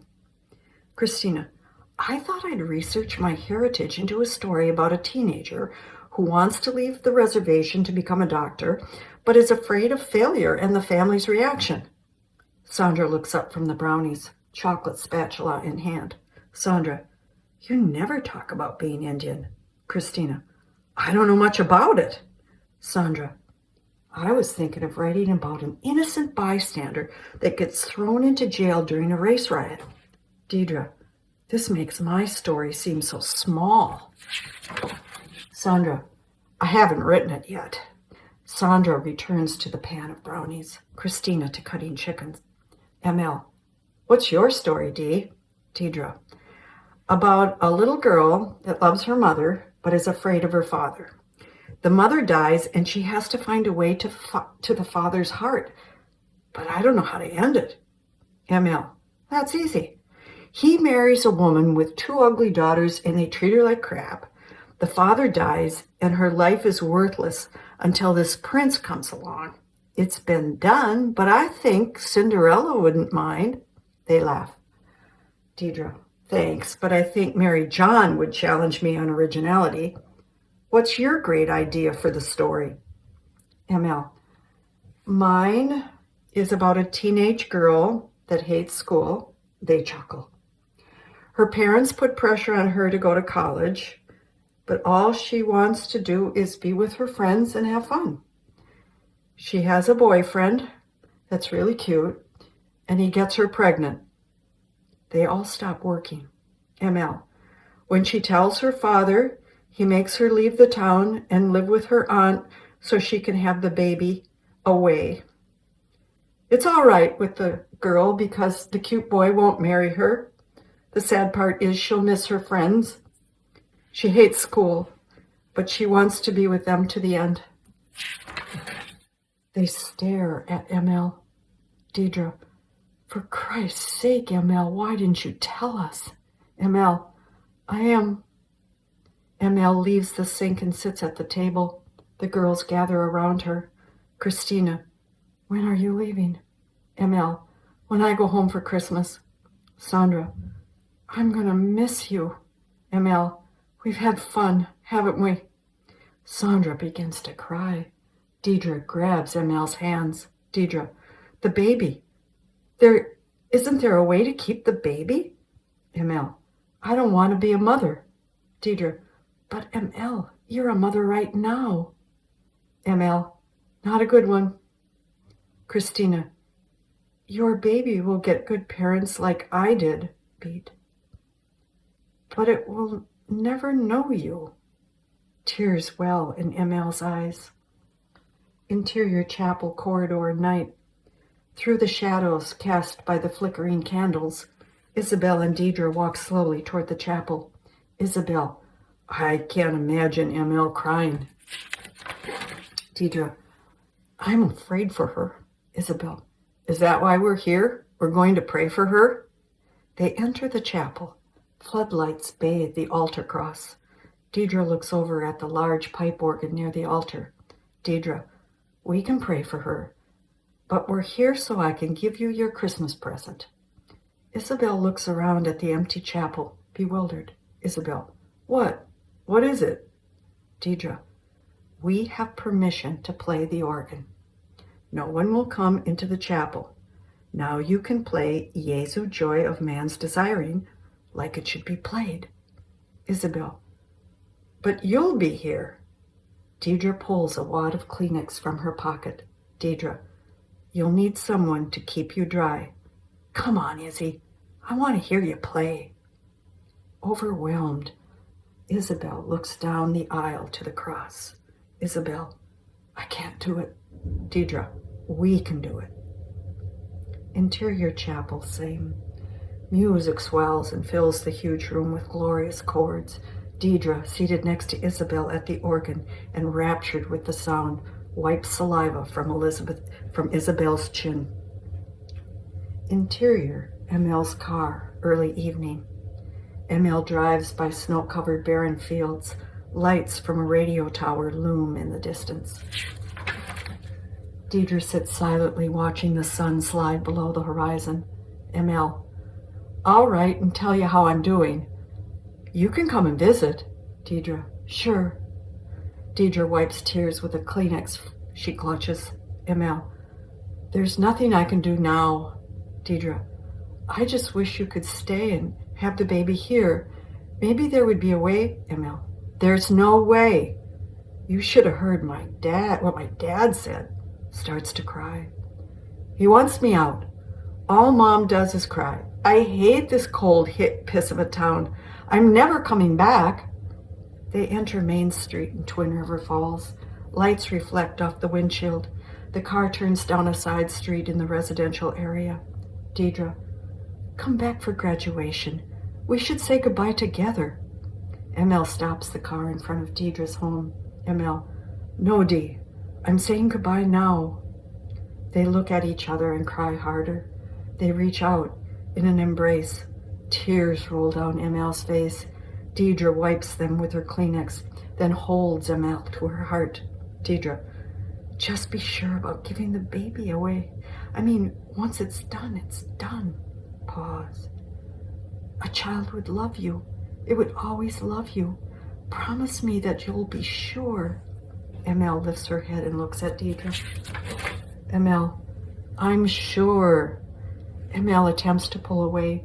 Deidre holds her fast. ML, I'll be all right. Deidre sobbing. You can't do this. You can't just leave. I don't know how I'm going to be without you. Deidre clutches her desperately. ML stiffens and pushes Deidre away, then looks straight ahead. ML, Dee, I gotta go. Weeping, Deidre exits the car. Exterior car, same. ML drives away. Deidre watches the taillights disappear. She turns to her house. Light pours from the kitchen window. Interior, O'Connell kitchen continuous. Deidre, eyes still watery and red, enters carrying a suitcase. Her mother, at the stove wearing an apron, quickly wipes tears from her eyes with a hot pad. Mother, we're having roast beef. It'll be ready in a few minutes. Deidre sets down her suitcase and embraces her mother. Deidre, why are you crying? Her mother bats the air dismissively and returns to the stove. Mother, Colleen, John, and the kids can't come up for Christmas. It just would have been nice to have the table full like old times. The other girls sent cards. They're on the table. She glances over at a bowl full of Christmas cards. Deidre picks up a card and reads. Deidre, so it's just you, me, and Dad? Her mother stops stirring. Mother, we'll have a nice meal. Interior church, midnight. The small church packed with parishioners is decorated for Christmas, including a large nativity set. Deidre stands next to her mother and Thomas near the front. The choir loft is filled with children ready to sing. The priest reads the gospel. Priest, you will find an infant wrapped in swaddling clothes lying in a manger. And suddenly there was with the angels a multitude of heavenly hosts praising God and saying, Glory to God in the highest, and on earth peace among men of good will. Congregation, praise to you, O Jesus Christ. Priest, by the word of the gospel, may our sins be taken away. The congregation joins in. Deidre is silent. She turns her gaze to the nativity set. Tears well in her eyes. All. I believe in one God, the Father Almighty, maker of heaven and earth, and of all things visible and invisible, and in one Lord Jesus Christ, the only begotten Son of God. The statue of the baby Jesus glows under the light. All. Who for us men and for our salvation came down from heaven, all genuflect, and was made flesh by the Holy Spirit of the Virgin Mary, and was made man. The children sing Adeste Fidelis. Deidre wipes her eyes. Interior home, living room, same night. On a table, candle stubs in holders burn near a small nativity set. The Christmas tree lights glow. Deidre at her mother's feet, and Thomas relax with presents in front of them. Mother to Deidre. Hurry up, I can hardly wait to see if it fits. To Thomas. Yours. I tried to get the kind you said. Deidre and Thomas unwrap the boxes. Her mother picks up a present. Deidre looks up from unwrapping. Deidre, I think you'll like those. To Thomas, they're for you too, Dad. Thomas holds up 2 new paintbrushes, feels the texture of the bristles. Thomas, these are the right ones. They'll work fine. Deidre watches her mother as she lifts decorated candles from the box. Mother, oh, Deidre, they're beautiful. Too beautiful to burn. Deidre takes the top off the box and lifts a navy blue hand-knit sweater into the air. Mother, I didn't think I'd get it done in time. I hope you like it. Deidre stretches out the sleeve and feels the bulky handmade knit. Deidre, I like it. Thomas points to the present at Mother's lap. Thomas, open it. Mother pulls the paper and looks in the box. Her eyes glow. Mother, you can still cut. Thomas, took a few tries, but yes, I can still cut. She lifts a framed silhouette of herself from the box and shows it to Deidre. Her mother rushes to the stairway where matching baby silhouettes of her girls hang. She holds it next to Deidre's baby silhouette. Mother to Thomas, hang it for me, right here. Thomas, you want me to hang it now? Mother, yes. Thomas smiles. Deidre looks at the wall, the empty space for her graduation picture between her parents. She touches the design on the candles with her thumb. She removes the old candle stubs from their holders and replaces them with the new candles. She clutches the old stubs in her hand. Deidre whispers, night prayers. Interior O'Connell dining room day. Deidre, her mother, and Thomas sit at one end of a large dining table eating a Christmas ham dinner. The other end of the table is empty. Exterior park day. Deidre pensively walks along the river in the snow, the falls frozen in the background. Interior shed day. Thomas works diligently on a sign. Deidre enters with a cup of coffee. He points to set it down, but never looks at her. She watches him for a moment, then leaves. Interior church day. Deidre kneels with her parents and congregation. As the priest says Mass, they strike their breast 3 times. Interior, Deidre's bedroom night. By candlelight, Deidre lies in bed and writes in her notebook. She closes the book, then sets it on the nightstand. With her hand cupped behind the candle, she blows it out. Cut to black. Interior station wagon, late afternoon. Thomas drives. Deidre stares out the window across the frozen flat fields to the sun as it disappears. Thomas looks at his watch. The silence between them is broken. Thomas, we should have started out earlier. It'll be dark by the time I get back. Deidre, at least the sun won't be in your eyes. Pause. I could have taken the bus. Thomas, it's not your fault the Nordstrom girl got knocked up. Besides, middle of winter, your mother won't stand for you taking the bus. She favors you, more than is fair to your sisters. But you're the baby, so I say nothing. Deidre turns to him ready to respond, but returns to watching the fields. Thomas, I can't afford this college your mother is talking about. None of your sisters has ever asked me for a dime. I gave them what I could for their weddings, but they never asked for a goddamn dime.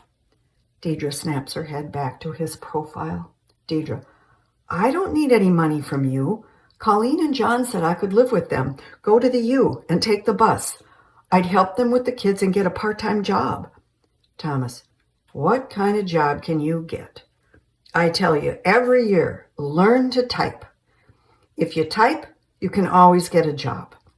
You take Latin. They don't even use it at Mass anymore. Deidre, it's a language requirement. If I take it now, I can skip it in college. I don't want to be somebody's secretary. Thomas, and what do you want to be? His eyes divert from the road to Deidre's immobile face. They stare for a moment. Then he watches the road. Deidre, I don't know. He glances back at her. Thomas, and this Colleen and John thing. You're too friendly with your sister's husband. You're asking for trouble.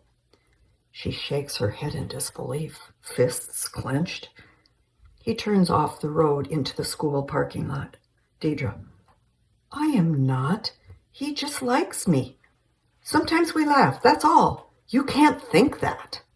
Thomas, I can think anything I goddamn well please. You listen to me, young lady. Grabs his chest, breathing hard.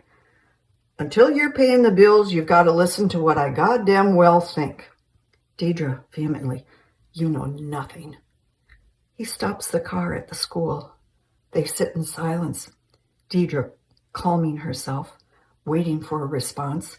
Thomas breathing deeply, waiting for the pain to subside. Thomas, and you know so much. Where's the fancy scholarship? Where are the schools begging for you? You can't even play ball for someone. Deidre, I can play ball. I'm just not a... I'm sorry you didn't get a son. I'm sorry I was your last chance and you got another lousy daughter. But look at it this way. It's God's will. Crying, she gets out of the car and heads to the back of the wagon. Exterior station wagon, same. He follows, pushes her out of the way. He opens the door with a key. He takes her bag out and sets it before her. Thomas, you listen to me, Miss High and Mighty. I want to remind you that you are only one person in our family. You are only one person in this school. You are only one person in this country, and from space, points to the sky, you can't be seen. And when you die, you are dust, nothing but dust. You are the one who knows nothing. Tears run down her face, but she is stoic. Deidre, and all this time I thought I was a fucking child of God. He is stunned. He slaps her face. She takes it. Thomas, you blaspheme. Deidre mocks him by striking her breast 3 times. Deidre, mea culpa, mea maxima culpa. He inhales deeply and slaps her face again, harder. She recoils, picks up her suitcase, and runs down the sidewalk, almost bumping into Sister Elaine, walking with another nun. Sister Elaine calling, Deidre! Deidre! Deidre keeps running. Sister Elaine looks up at Thomas, putting a pill under his tongue. She looks back at Deidre, entering the building. Isabel watches from the dorm room window. Interior, dormitory bedroom continuous. Isabel, still at the window, watches Thomas drive away. Deidre enters crying. She throws her suitcase on the bed and collapses. Isabel hands her a box of Kleenex. Isabel, I saw him hit you. She sits on the bed. Deidre blows her nose. Deidre, he hasn't hit me in a long, long time. She cries harder. Isabel, do you hate him? Deidre, no, I don't think so. Isabel, why is he so angry? Deidre, you mean today? Or always? Pause. He can't learn to read, and I think it's made him crazy. Isabel stares at her in disbelief. Isabel, can't read. If I couldn't read, I wouldn't want to live. Deidre walks to the window and looks onto the parking lot. Other girls returning from vacation kiss their parents goodbye. Deidre, I said terrible things to him. Isabel, he'll forgive you. My father always forgives me. Deidre, I don't need his forgiveness. Isabel casts her eyes to the floor. Isabel, I know he'll forgive you. Isabel returns her gaze to Deidre, who once again has tears in her eyes. Isabel, I brought you a present. Deidre smiles. Isabel races to the closet and retrieves a package wrapped in Christmas paper. Isabel, it's something you can use. You'll like it. Deidre lifts the top of the box and takes a pair of suede patches in her hands and feels the soft nap. Deidre, I love them. Izzy, thank you. How did you know I'd love them? Isabel, because you love the sweater. Deidre rubs the patches on her cheeks. Interior school kitchen, late afternoon. Deidre, at the counter, cuts hamburger patties with a round cutter from ground beef rolled flat. She places the patties in a pan for cooking. Sister Beatrice enters from the cooler with a box of cabbage. Sister Beatrice, when you're through with the patties, the cabbage needs to be washed and chopped. Deidre, how about the fries? Sister Beatrice, I cut them earlier. Sister Beatrice sits at the table next to a cup of coffee and paperwork. She takes a drink and writes.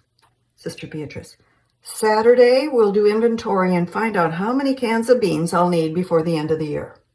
Deidre, no complaints tonight. We haven't had hamburgers since before Christmas. Deidre lifts the patties into the pan, but stops when she notices Sister Beatrice crying, her head bowed. Deidre sits at the table.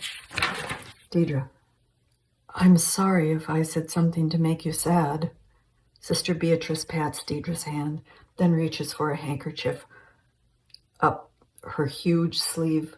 Sister Beatrice, some days everything makes me sad, but no regrets. He was a good man, and now he is with my mother in heaven. Sister Beatrice wipes her eyes and dabs her nose. Deidre, it's too bad you didn't see him before the end. Sister Beatrice, it was meant to be.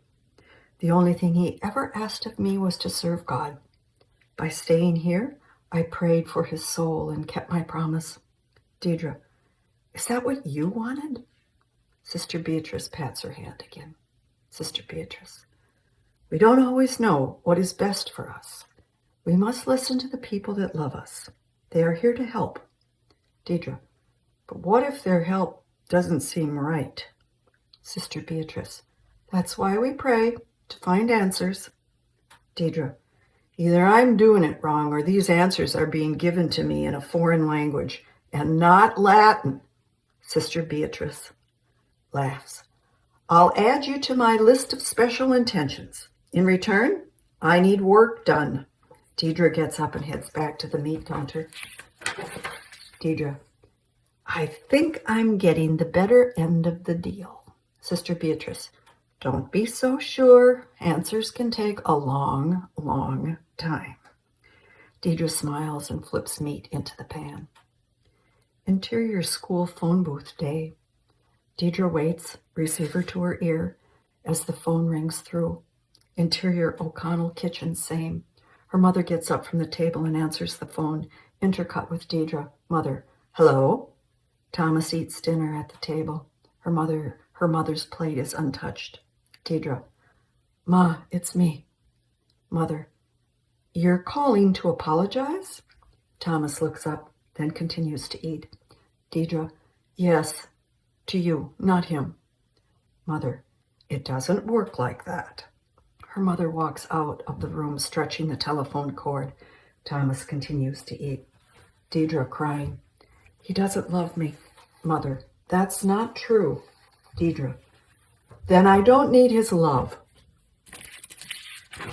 Mother, you don't understand what you're saying. Deidre, sometimes I think you don't understand what you're doing. Mother, Deidre, my dinner is getting cold. When you're ready to apologize to both of us, we'll come get you. Goodbye, Deidre. Deidre hangs up the phone, tears in her eyes. She sits down on the seat and weeps. Interior typing classroom night. Deidre, wearing her sweater with patches sewed on, sits at the typewriter, striking the keys with gusto while staring at a typing book. Sandra stands in front like a teacher. The bell on the timer rings. Sandra, that's it. Deidre continues to type. Sandra, I said that's it. Sandra removes the typing paper from the roller and corrects the page with a red pen. When finished marking the paper, Sandra looks down at Deidre. Sandra, 25 words a minute. Deidre, shit, you're kidding. Sandra, you need practice. Deidre, I've been practicing. Sandra, well, you need more practice.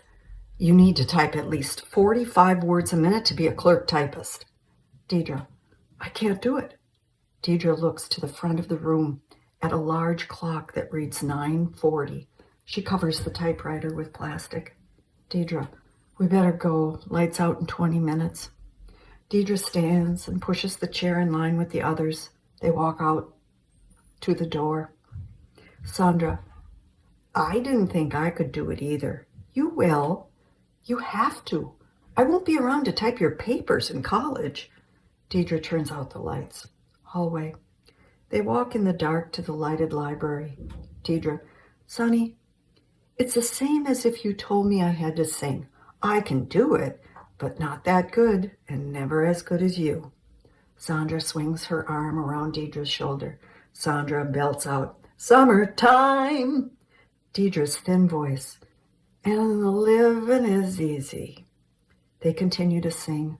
When they reach the door, Deidre peers in at Christina studying. Deidre, time's up. You're smart. Christina smiles. Deidre returns to the hall and they continue to the dormitory. They pass a red exit sign. Sandra stops and looks out onto the snow-blown school grounds. Sandra, I wouldn't like to be out there, but it sure is pretty. Deidre, I frostbit my nose once. It was terrible. They press their faces to the window, mesmerized by the snow. From out of the dark, a hand grabs Sandra. Christina, scary yell. I got you! Sandra and Deidre scream. Christina behind them laughs. Christina, I couldn't resist. Deidre, you scared the shit out of me. Christina, oh, that sounds messy. Sandra, remember when ML got us on the roof? Deidre, I didn't sleep for 2 nights. I wonder how she's doing. Christina, I'm sure she's okay. Probably already has a boyfriend. Sandra, thinking I'm already pregnant, so I can't get pregnant. They laugh as they climb the stairs to the dormitory. Deidre, you were right, Chris. She only made it till Christmas in Christian family studies. Obviously, she decided to research rhythm as a method of birth control. Sandra, she never was good in math. Deidre, oh, I wish she was here. They enter the dormitory hall. Christina, well, a win over the freshmen in basketball is looking pretty thin without her. Deidre, we go the distance for ML. They raise their hands in a high five together. The distance. Sister Elaine appears at the far end of the hall. Sister Elaine, it is silence with lights out in 10 minutes. The girls break up into their rooms. Just as Deidre is about to turn the knob to her door, Sister Elaine motions for her. Sister Elaine, Deidre, I received a letter from your mother today. Interior, Sister Elaine's bedroom night. Sister Elaine counts $10 bills into Deidre's palm. Sister Elaine, 30, 40, 50. Sister locks the desk drawer. Sister Elaine, I was surprised she made the check out to the school. But maybe it would be difficult for you to cash. Waiting.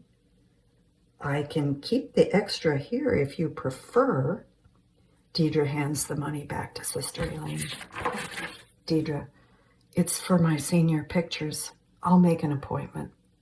Sister Elaine, are you having a problem with your mother? Deidre, I swore at my father. She hates swearing. Sister Elaine, swearing doesn't sound so bad. Deidre, no, this was bad. Sister Elaine, when he hit you. Deidre, tears, yes, but I'm still not sorry I said it. Sister Elaine, being penitent can take time. Deidre, I may never be sorry, and I know that's sinful. Cries harder. I'm tired of trying to be good and not be bad. Why can't people just be and maybe someday be happy? Sister Elaine hands her a handkerchief.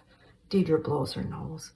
Sister Elaine, I'm sure your parents want you to be happy, Deidre. Deidre, they have no idea what makes me happy. And I can't be what they want. The world is changing, and I like those changes, and they don't. Sister Elaine, maybe their world hasn't changed. Deidre, then we're worlds apart. The bell rings. Deidre wipes her eyes and walks to the door. Sister Elaine, what you did for Isabel is remarkable. She's playing with a passion. I wish she'd enter the state competition. She could play professionally. Deidre, we're talking about a miracle. That's your department, sister. They smile. Deidre holds up the handkerchief. Deidre, I'll launder it. Sister Elaine nods in approval. Deidre turns to leave. Sister Elaine, Deidre, with the Lord's help, you'll find a way. Deidre, yes, sister. She gives her a terse smile and walks out. Exterior photographer's studio day. Deidre, wearing makeup, and Sandra leave the studio and enter the city street in the downtown area. The blowing snow induces Deidre to flip up the hood on her jacket. Sandra is snug in her fur coat and hat. Sandra, that boy was so cute. Didn't you think he was cute? Deidre, yeah. Did my hair look all right? Did it look too curly? Sandra, your hair looked great. I fixed it. Deidre, I had too much makeup on. Sandra, it was perfect. Stop driving me nuts. The cutest boy in the whole town was sitting next to you, and you don't even notice? He kept looking at you, Dee. Deidre, probably because I had too much makeup on. I hope the picture turns out nice. My mom wants a nice picture. Sandra, you look great. Let's go back and ask that cute boy. Deidre laughs and shakes her head while clutching her jacket to her chin. Deidre, I didn't know you went for white guys. Sandra, cute is cute. It's one of the big things ML and I have in common. My dad's is white. Deidre stops walking. Deidre, I didn't know. What's that like? I mean, was it hard growing up with a white father? Sandra's eyes get big and round. Sandra, well, you have one too. Deidre, you poor thing. They laugh and walk. Sandra, let's go read magazines at the drugstore. Deidre, we've got to head back. It's late and I'm freezing. Sandra, I wonder if that boy has a car. Deidre, Sonny, no. They head into the wind up the long hill and through the park to Our Lady of Perpetual Help Academy. Deidre pulls her jacket up over her chin and walks with her head down. Sandra, what's for supper? Deidre, fish sticks, boiled potatoes and green beans, carrot cake for dessert. Sandra, I hate Lent and fish sticks. Deidre, they're great. No prep and one pan to wash. I'll get out of the kitchen early. The rough draft of our short story is due and I haven't started. Sandra pulls her fur collar up around her face, shielding it from the cold. Sandra, you always wait until the last minute. Deidre raises her head to Sandra. Deidre, I'm not sure what to write. Sandra stops and stares at Deidre's white, frostbitten nose. Deidre stares back. Deidre, what? What's the matter? Sandra, your nose. Dee. Deidre, oh, shit. Sandra, walk behind me. Grab hold of my coat, put your face in, and breathe. Just follow me. They walk in line up the long driveway to the school. Sandra, what do you do for frostbite? Interior, Deidre's dorm room night. Deidre lies on her bed in her bathrobe with a towel over her face. Isabel studies at the desk. There's a knock at the door. Deidre, come on in. Deidre pulls the towel away from her eyes. Sandra, followed by Christina, carries a tray of food. Christina, we brought a treat. Sister kept it warm while we worked. The kitchen is spotless. Christina sets the tray on the desk and uncovers the food. Deidre makes her way to the chair. Deidre, 2 hours in a warming oven isn't a treat. She removes the towel from her face. They stare at her nose. Deidre, how does it look? Sandra, better. Isabel, better get a plastic surgeon. They laugh. Christina and Sandra sit on the bed. Deidre attempts to cut the overcooked fish. Sandra, Sister Beatrice said we did an excellent job. However, she hopes you will be back in full force tomorrow. There are chickens to cut. Deidre, oh yeah, chickens to cut and a short story to write. Christina, it's due tomorrow. Isabel glances at Deidre's candle in the jar cover on the windowsill. Isabel, she'll get it done. Christina stands to leave. Christina, I gotta go type mine. See you tomorrow. Sandra follows. As she backs toward the door, she waves. Sandra, don't forget, basketball practice after school. We play the freshmen Thursday. Deidre, yeah. Did you type yours? Sandra nods and shuts the door. Deidre takes another bite of dinner. Isabel returns to studying. Deidre, Izzy, did you type yours? Isabel, without looking up. Yes. Deidre continues to eat and watch Isabel study. Finally, she breaks the silence. Deidre, just stand under the basket and we'll throw you the ball. Isabel ignores her. Interior, conservatory, late afternoon. Bare legs, shorts, and tennis shoes hurriedly climb stairs and walk to Isabel's practice room, where music swells. A short pause before the door is opened with determination. Isabel, at the piano, wet with saliva, stares at Deidre. Deidre, hair pulled back and wearing the red vest of her basketball team, glares back in anger. Deidre, we lost because you didn't play. We could have won if you played. Isabel snaps her head back to the sheet music in front of her and resumes playing. Deidre, we needed you. Isabel ignores her. Deidre leaves, slamming the door in defiance. She walks down the hall, but turns when the door opens. Isabel, you said you would always knock first. You lied to me. Deidre smiles. Interior homeroom afternoon. Sister Mary John passes out papers to the girls. Sister Mary John, the rough drafts were well written. However, some are having trouble with the basic element of a short story.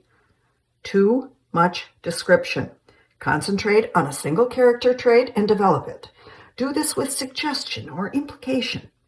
Sister Mary John hands Christina her paper. Sister Mary John, too many facts. This isn't a term paper.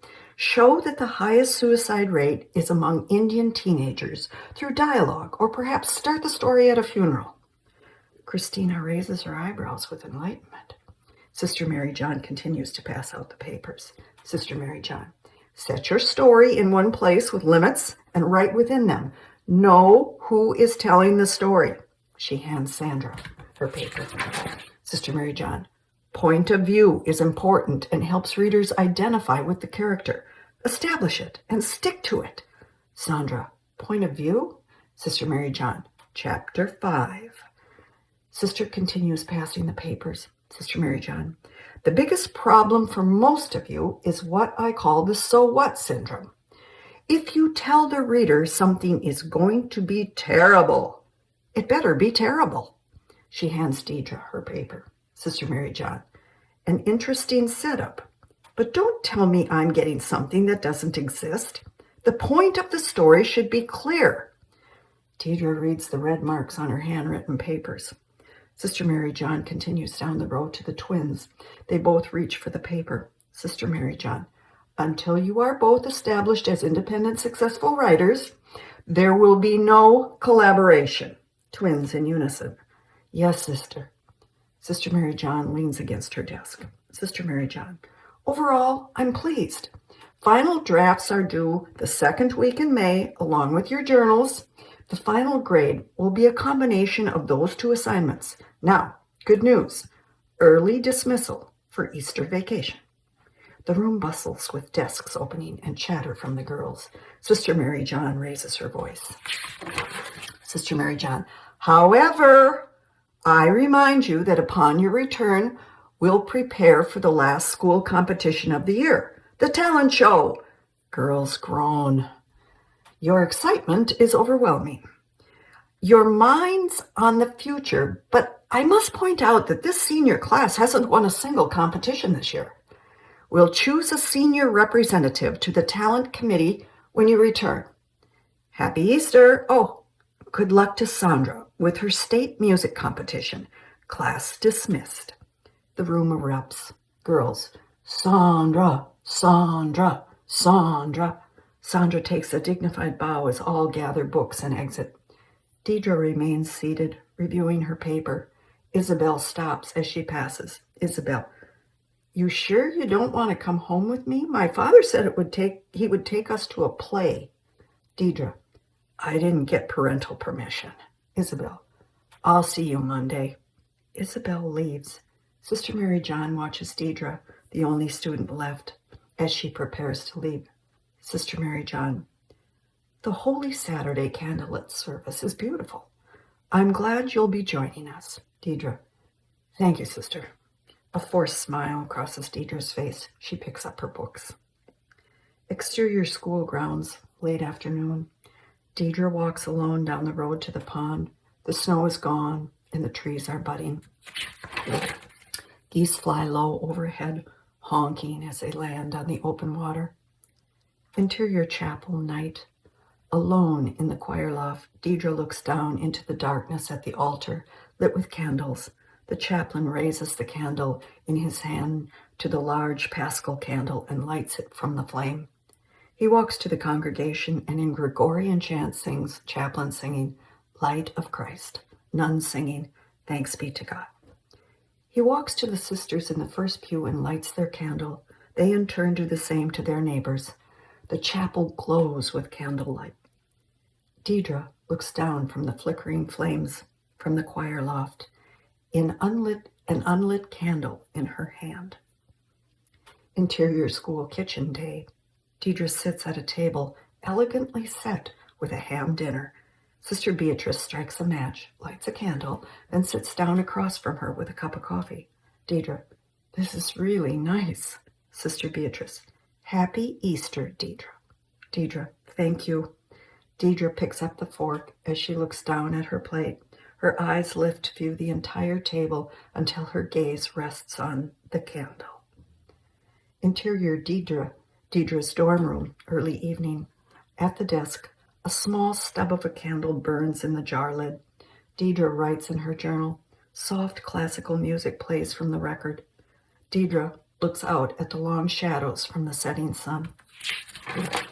Her reverie is broken when Sandra, trophy in hand, bounds into the room. Sandra singing, Summertime and the living is easy. Deidre applauds.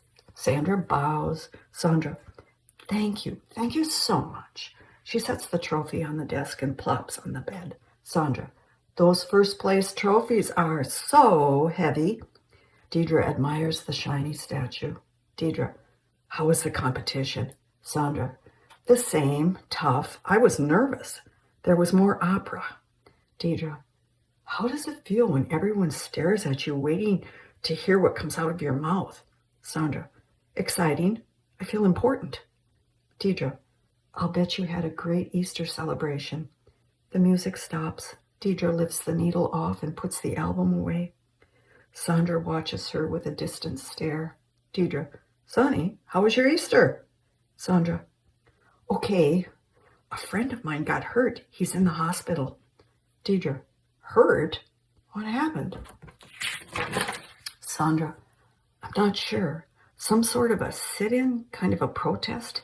He wanted me to go, but I said no. Deidre, he must not have been very cute. Sandra, he's cute, real cute. No, I guess I don't need to do that. It's weird. D, You think I'm a snob or something?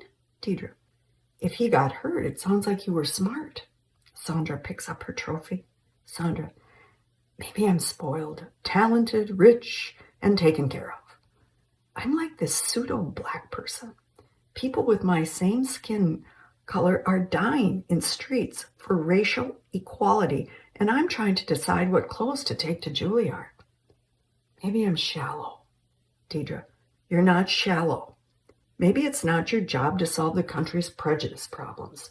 Sandra, just sing my way to some rich guy's heart like my mother and never face them. Deidre, overly intense. You're not a snob. You're not spoiled and you're not shallow. Stop it right now. Sandra looks away. Isabel bounds into the room with a purple and white basket.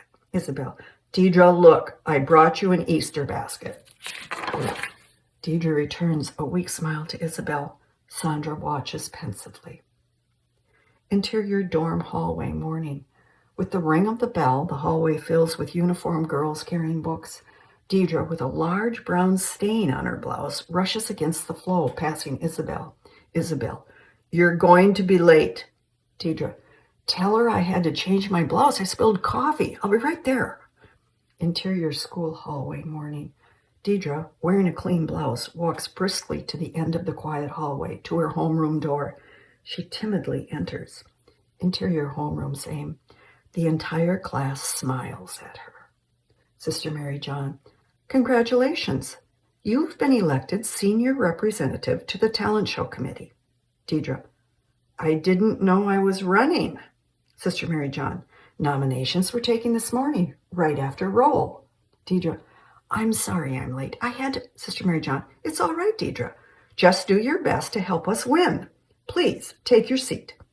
Deidre walks past her smiling classmates to her desk. When she sits down, Christina leans over. Christina, I nominated you. The senior class president is MC. I'm not doing this alone. Deidre, yeah, and I got all the time in the world. Christina, I'll help. The bell rings. The class erupts. They collect their books to leave. Deidre, what are you going to do? Tap dance while you MC? Christina laughs as she leaves. When Deidre lifts her desk to exchange her books, she notices blood spots on the floor.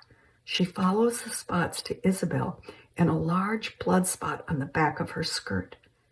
Her desk slams. Deidre hurries to Isabel. Sister Mary John looks up. Deidre grabs Isabel's skirt, pushing her out of the door. Isabel, bewildered, looks back at the blood on the floor and gasps. Interior bathroom same. Deidre stands outside the closed stall door. Isabel, inside, hands her the skirt over the top of the door. Deidre, the slip too. Isabel, off screen. Did you get pads from my locker? Deidre, yes, give me the slip. Isabel hands her the blood-stained slip over the door. Deidre slides the feminine pads under. She immerses the stain in the sink. The water turns red. Isabel, off screen. Everybody saw. I looked stupid. It came so fast I couldn't tell. Deidre, Sister Mary John is the only one that knows. She'll clean up the floor. It's okay, Izzy. Deidre drains the water and rinses the stain. Isabel, off screen. Deidre, thank you. I owe you for cleaning up the blood. Deidre, I like that word owe. I'll collect. Isabel, off screen. We're late for Latin. I've never been late. Deidre makes the sign of the cross in the air. Deidre, I absolve you of your sin. In nomine Patris et Filii et Spiritus Sancti. Isabel, Amen. Interior, Deidre's dorm room, early evening. Isabel, relaxed in her nightclothes, reads in her bed. Sandra and Christina enter and sit next to Deidre on her bed. They stare at Isabel until she looks up. Isabel, what's wrong? Deidre, for the talent show, each class has to have a minimum of 5 people and 3 acts. I've got a pantomime, the twins dancing to me in my shadow, and Sunny is singing. I'm 1 person short. Christina, the class that wins gets lights out at midnight the last week of school. They all stare at Isabel. Isabel, I don't like staying up late. Isabel looks down at her book. Deidre, Sandra, and Christina. Izzy! Deidre gets up and paces. Deidre, Chris, talk to her. Christina, Izzy, you wouldn't have to be on the stage alone. You could accompany Sonny. We'd have our 5 people. Isabel, what is she singing? Deidre stops pacing and looks to Sandra for an answer. Sandra, The Look of Love. Isabel shakes her head. Isabel, it would have to be something classical. Deidre, with a questioning look on her face, sits down next to Sandra. Sandra gets up and paces. Sandra, I can't sing that stuff. Christina, wait, how about a show tune? Sandra jumps up on the bed, throws out her arms dramatically, and Sandra belts out, Goldfinger. Isabel shakes her head. Christina, Sonny, I was thinking more in the line of Camelot or Sound of Music. Lethargically, Sandra sits back down on the bed. Sandra, sarcastic. How about Puff the Magic Dragon or Michael Row Your Boat Ashore? We could have a sing-along. Deidre jumps up. Deidre, I've got it. The point is to win. Get the votes of the panel of nuns. Izzy wants to play what she's accustomed to, and Sonny wants to sing what she's something with, Sandra, soul. Deidre, the solution is something religious. Sandra falls back on the bed and groans. Deidre waves her hand to silence Sandra, then faces Isabel. Deidre, I'd sit on the bench with you. We could dim the lights and put a spot on Sonny. I'll turn pages and keep you dry. Christina and Deidre stare at Isabel, who nervously fingers the pages of her book. Isabel, how about Ave Maria? Christina and Deidre look to Sandra, still lying on the bed. Sandra sits up. Sandra, I could do Ave Maria. Deidre, that's it. We'll win. The bell rings. Christina, steady time. Christina and Sandra get up and head for the door. Sandra turns back and points at Isabel. Sandra, practice tomorrow, 4:30 at the conservatory. Isabel nods in agreement. They leave. Deidre sits down at the desk with her feet propped up. Deidre, Izzy, you're doing this because you owe me. Isabel, no, I'm not. Deidre, yes, you are. Isabel, intently, I'm doing this because next year at St. Mary's College, I have to audition and show an advanced level of competence to get a grand piano in my practice room. I don't want to be afraid. I want that piano. Interior school auditorium backstage night. In a large wall mirror, Deidre, Sandra, and Isabel, wearing dark skirts and white blouses, apply lipstick. Christina, in a colorful dress, bounds through the door. She looks at her makeup in the mirror. Christina, skinny and tall, we're pretty good. Deidre, who's on now? Christina, sophomore juggling act. Deidre, shit, we're next. Christina examines Isabel's face. Christina, Izzy, you need more color. Sit down. She pulls Isabel to a chair. With her lipstick, she marks her cheeks and blends in the color with her thumb. Isabel, you said the light would be on Sandra. Deidre sits down next to her. Deidre, when it's all over, we're going to face the audience and bow. I'll be next to you. The audience claps. Christina covers the lipstick. Christina, you're on. She races out of the room. Sandra takes Isabel by the hand and lifts her to her feet, looking her straight in the eyes. Christina calling back, break a leg, Izzy. Isabel, I can't do it. Sandra, yes, you can. Isabel nods and grabs Deidre's hand. Interior auditorium stage, same. Isabel and Deidre sit at the piano on one side of the stage. Sandra stands poised, center stage, in front of the microphone. The curtains are closed. Christina off screen. The last act of the evening is seniors Sandra Fontaine singing Ave Maria, accompanied by Isabel Gilbert on the piano. Assisting Isabel is Deidre O'Connell. Isabel, with her eyes closed, breathes deeply. Deidre removes a Kleenex from the wad in her lap. Deidre, nod when you want the pages turned. Isabel, I know it by heart. Just keep me dry. Deidre, I will. No one will know. The curtains open and the audience claps. Isabel opens her eyes and looks past the stage lights at the nuns and students. Deidre sees her scapular sticking out and sticks it in. She whispers in her ear, Deidre, we're in the chapel, and it's just you and me. Isabel lowers her eyes to the keyboard, lifts her hands, and plays the introduction. Sandra joins in. The Latin words and haunting intensity of the melody silence the room. Deidre stares at Isabel's chin, waiting for the saliva to run from her mouth. As the music swells, Isabel sways and her mouth falls open. Deidre reaches for the page and wipes her chin in one movement. The audience is absorbed with the sincerity of the mood and the beauty of the piece. Each time Isabel opens her mouth in abandonment, Deidre wipes her chin. Sandra reverently sings the Amen and ends the hymn. With elegance, Isabel lifts her hands from the final chord and places them in her lap. The silence in the auditorium envelops the audience. A hushed clapping grows in intensity until all are standing. Isabel's face is dry. Tears run down Deidre's cheeks. Deidre, Izzy, get up. We've got to bow.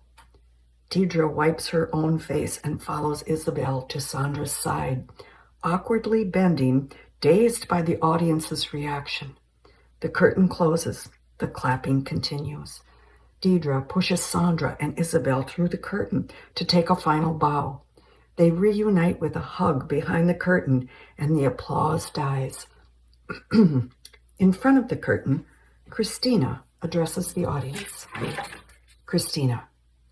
With the conclusion of the talent act, we begin the process of deciding a winner.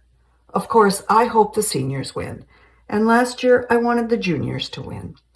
During my years here, this last sharing of talent has given me many fond memories. It is my sincere hope that as long as Our Lady of Perpetual Help exists, this tradition will continue. The nun near the aisle in the front row waves a piece of paper at Christina. Christina, the winner has been chosen. Behind the curtain, Deidre, Sandra, and Isabel stand, arms around each other, locked in a circle. Christina, off screen. And the seniors have won. The audience erupts with applause. The girls squeal with delight and twirl, still embraced in the circle. Deidre lets go and reaches through the curtain to squeeze Christina's arm. Sandra follows Deidre's movement to Christina. The sudden release leaves Isabel weaving dizzily. She tries to get her footing but falls, hitting her head on the piano. The thud draws Deidre and Sandra's attention back to Isabel, lying on the floor, rubbing her head. Deidre, Izzy, are you all right? Isabel blinks and nods. The audience is still clapping off screen. Interior dormitory hallway night. The stillness is broken by the chant of Christina, Isabel, Sandra, and Deidre as they climb the stairs arm in arm. Girls, 69, 69, 60, 60, 69. When they reach Sandra's room, they release. Sandra, the lounge, 15 minutes. Christina enters her room. Deidre and Isabel continue down the hall, girls celebrating all around them. Interior Deidre's dorm room continuous. Deidre and Isabel enter.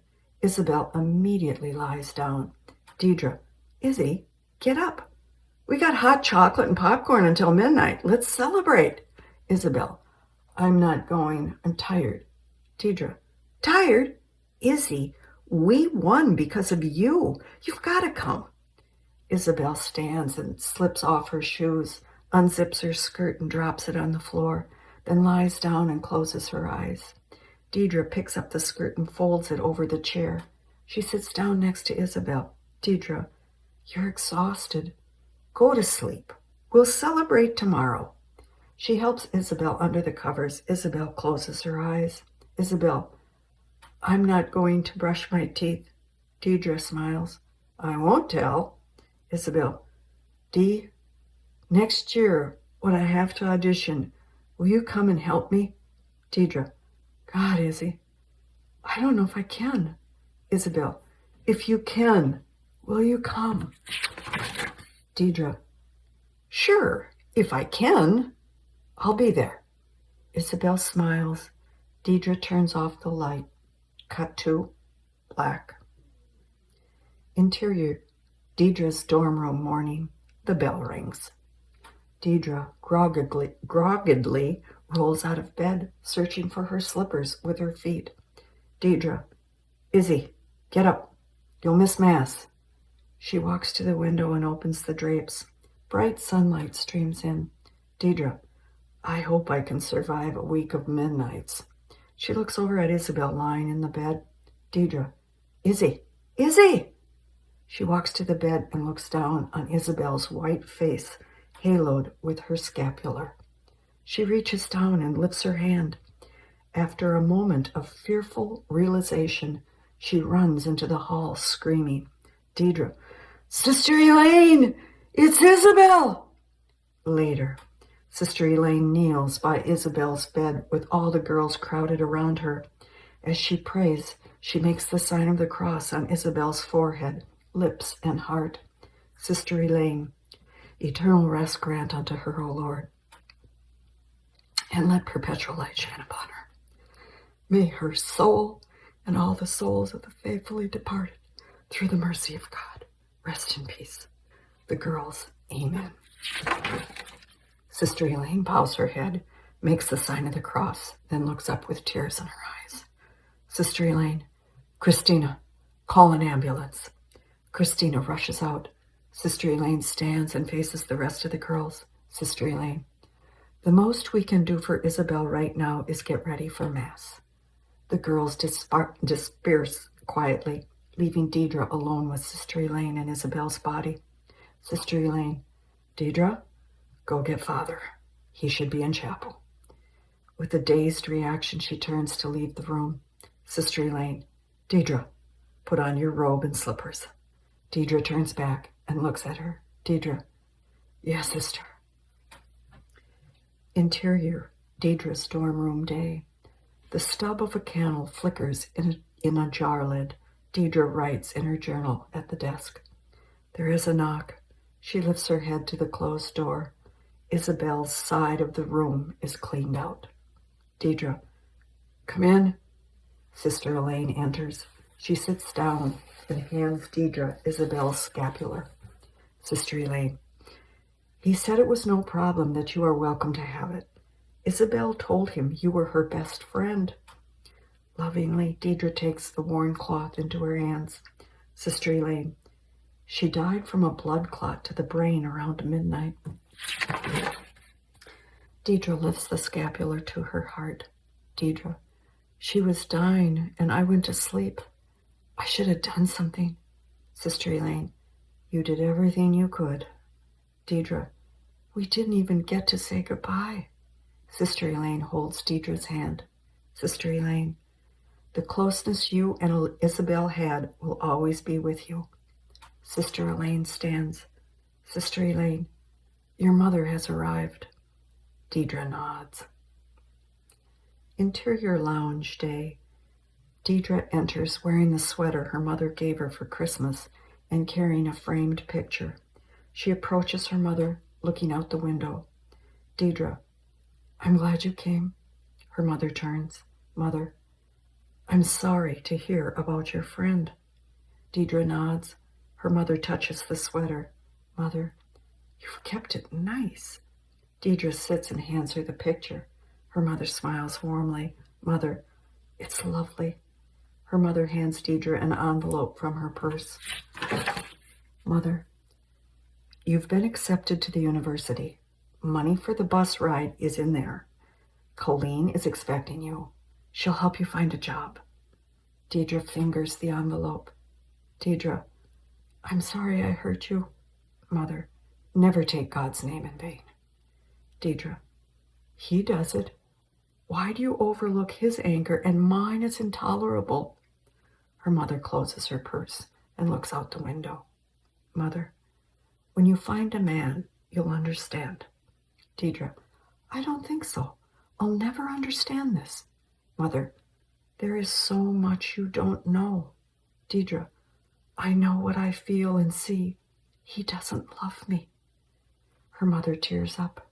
She reaches for a handkerchief to control the flood of emotion, then breathes deeply. Mother, every time I got pregnant, we would pray for a boy. He desperately wanted a son. His need was so deep. He would say, my son will read. He will not be ridiculed by ignorance. After you were born, I never bled again. He'll never get his boy. God said no. Her mother turns to Deidre, tears in her eyes. Mother, I love you, Deidre. Deidre, oh, Mom. Deidre reaches out and they embrace. Her mother dries Deidre's tears with her handkerchief. Mother, I have to go. The bus back leaves shortly. He doesn't know I'm here. Deidre, I'll call a cab. Mother, no. I want to walk. Interior school corridor, same. From the door, Deidre watches her mother walk to the street. Sister Mary John passes by, her arms full of books and papers. She walks up to Deidre. Sister Mary John, Deidre, are you going somewhere? Deidre, I was thinking about a walk. Sister Mary John, you will enjoy your walk. I have good news. Though I still think your ending is weak and your short story isn't typed, your journal was well done and showed dedication to the assignment. You have an A. Deidre, thank you, sister. Deidre pushes open the door to begin her walk. Exterior school grounds continuous. Deidre looks out across the pond, water glistening, trees green, wildflowers in bloom. She descends to the shore, where someone, wrapped up in a blanket, huddles in the grass. She slowly approaches from behind. Christina turns around, tears in her eyes, her face marked with bright lipstick on her cheeks, forehead, and chin. Seeing Deidre, she turns back to the water. Deidre, Chris, what are you doing? Christina, I'm not sure. Deidre sits next to her. Christina, I'm not going to school this fall. I'm going to the reservation to find my mother. Deidre, oh, Chris, Harvard. You've been accepted to Harvard. Christina, yeah, and it's always going to be there, and I will always be accepted, and I'll always have the money. Deidre, your parents, do they know? Christina nods, tears return to her eyes. Christina, they cried. They're trying to understand. I think they will. Dee, I want to be an Indian. Deidre, Chris, you are an Indian. Christina, no, I just look like one. Deidre puts her arm around Christina, and they cry together. Exterior school lawn day. The blue sky enshrines the gowned graduating class and their families assembled in folding chairs. Christina addresses the group from the podium. Christina, after 4 years of living together and sharing friendship, I find this final farewell address very difficult.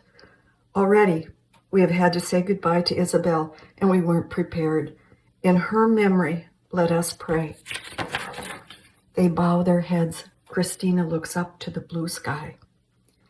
Exterior dormitory roof day. Deidre, wearing her graduation gown and holding her hat, stares at the sky from the rooftop. The door opens and Sandra sits down next to her. Sandra, my parents are ready to go. I have to say goodbye. Deidre's head falls to her chest. Deidre, oh God, Sonny, I'm going to be sick. This is awful. I'm never going to see you again. Sandra, don't say that. Deidre, it's true. We both know it. Sandra, we might. Maybe at a reunion. They sit for a moment just looking at the sky. Deidre, I made Izzy do the talent show. Sandra, yeah, Dee, but you didn't make her hit her head. Deidre, I can hardly breathe when I think about it. I'm sorry, Izzy. I'm so sorry. Sandra, if she was here, she'd forgive you. Deidre, you think so? Sandra nods. Deidre pulls Sandra close. Deidre, I have to tell you something. I wanted to tell you all along, and now I have to tell before you leave, before you're gone, and I can't. Sandra, what, Dee? What? Deidre, breathe deep. The summer before freshman year, I took care of the neighbors' children. We were playing a game and couldn't decide who to go first. I gathered them and said, eeny, meeny, miny, mo, catch a Nick by the toe. If he hollers, make him pay. $50 every day. Sandra pushes away from her. Deidre looks to the sky. Deidre, the children scattered to hide, and their father called me to the steps. He said, in this house we say, eeny, meeny, miny, mo, catch a tiger by the toe. Sandra gives her a deadened stare. Deidre, the first time I saw you, I had to be your friend to prove I wasn't that way. I'm sorry, Sonny. Deidre's faces her. Deidre, I didn't know any better. You've got to forgive me. Deidre slumps, overcome with emotion. Sandra embraces her. Interior, Deidre's dorm room, late afternoon. Deidre stares out the window. She holds a wet rag. A bucket of water is on the empty desk. The room is cleaned and stripped of belongings except for a suitcase on the floor. Footsteps break the silence. Sister Elaine appears at the door. Sister Elaine, the cab will be here in a half an hour. Deidre, thank you, sister. Deidre dunks the rag in the bucket of water. Sister Elaine lingers at the door. Sister Elaine, you don't have to leave. Stay for as long as you like. Deidre, no, sister, I have to leave. Sister Elaine looks around the room. Sister Elaine, the room looks good. Deidre, I've got the closet left. Sister Elaine, half an hour. Deidre nods. Sister Elaine shuts the door. Deidre lifts the bucket, walks to the closet, and opens the door. Sandra's fur coat hangs. She lifts the fur to her nose. Deidre, oh, Sonny, you forgive me. Thank you. She gets down on her knees and wipes the closet floor.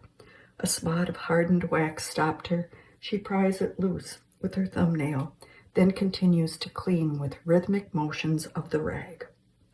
Dissolve through to, and flashback, interior, Ernie's bar, night. Deidre wipes the bottle marks off the bar with rhythmic motions. She stops when her towel reaches Ole's hands on his coffee cup. He lifts the cup. She wipes under. Deidre, time to go. He takes one last sip and puts his jacket on. Deidre puts the cup in the bus pan. Ole, tell Ernie to get some of that flavored coffee. Deidre, you tell him. Ole, he quit listening to me 20 years ago. He heads for the door. Deidre watches him walk away, then calls to him. Deidre, bring Helen in tomorrow night. I haven't seen her lately. He looks back at her. If you're so fired up to see Helen, try Mass on Sunday. Deidre smiles. I'll talk to Ernie about coffee. No promises. Ole, Irish chocolate mint. He nods victory and leaves, passing Lanny shooting pool. Deidre picks up the bus pan, walks to the kitchen past ML, hunched over, empty pitcher of beer, and a full ashtray in front of her. Ernie meets Deidre, takes the bus pan and calls out, Ernie, closing time. ML lifts her face streaked with mascara to Deidre. Deidre, you going to be all right? ML, I'm always all right. Deidre, why don't you just admit that you want to see her? You want to see how that little baby girl grew up. You want to see if she looks like you and if she likes cute boys. ML smiles. I know she's a knockout. I just hope she's a good mom. You know how sometimes they come looking for their birth parents? If she comes here, tell her I did her a favor and she wouldn't want to know me. Deidre, you don't know that. I won't lie, ML.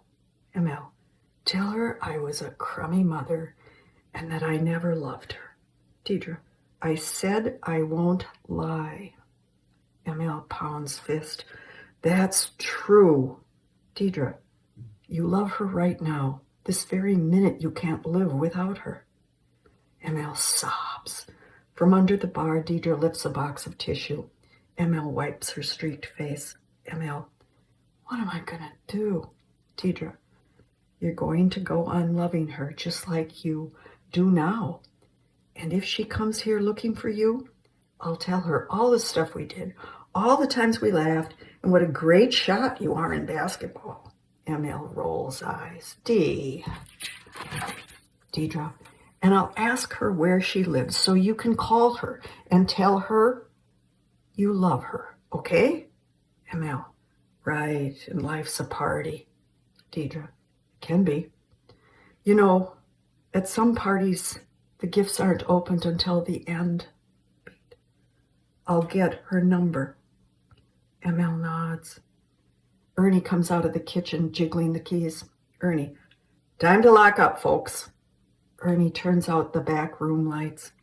At the front door, Lanny waits for ML, who takes one last look around the bar. Then Deidre. ML, what the hell are we doing? Deidre, the best we can. ML puts her hand palm down on the bar. They cover each other's hands, making a pile. Deidre, see you tomorrow. ML, we're leaving. Deidre, come back. ML, maybe. Bye. She leaves with Lanny. Exterior bar continuous. ML and Lanny walk down the sidewalk arm in arm. Nolan helps Thomas from the pickup. Interior bar, same. Ernie stands at the open door. Ernie, you got company. Deidre joins him at the door. Nolan and Thomas enter, hanging their heads solemnly. Deidre, what happened? How's your arm?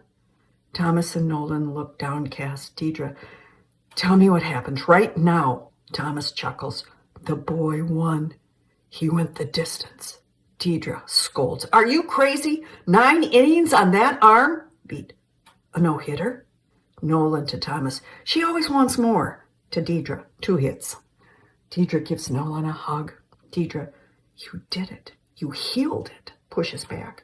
Did you ice? Nolan nods. Thomas beams with pride and joins their hug. Deidre looks into his sparkling eyes. Memory hit.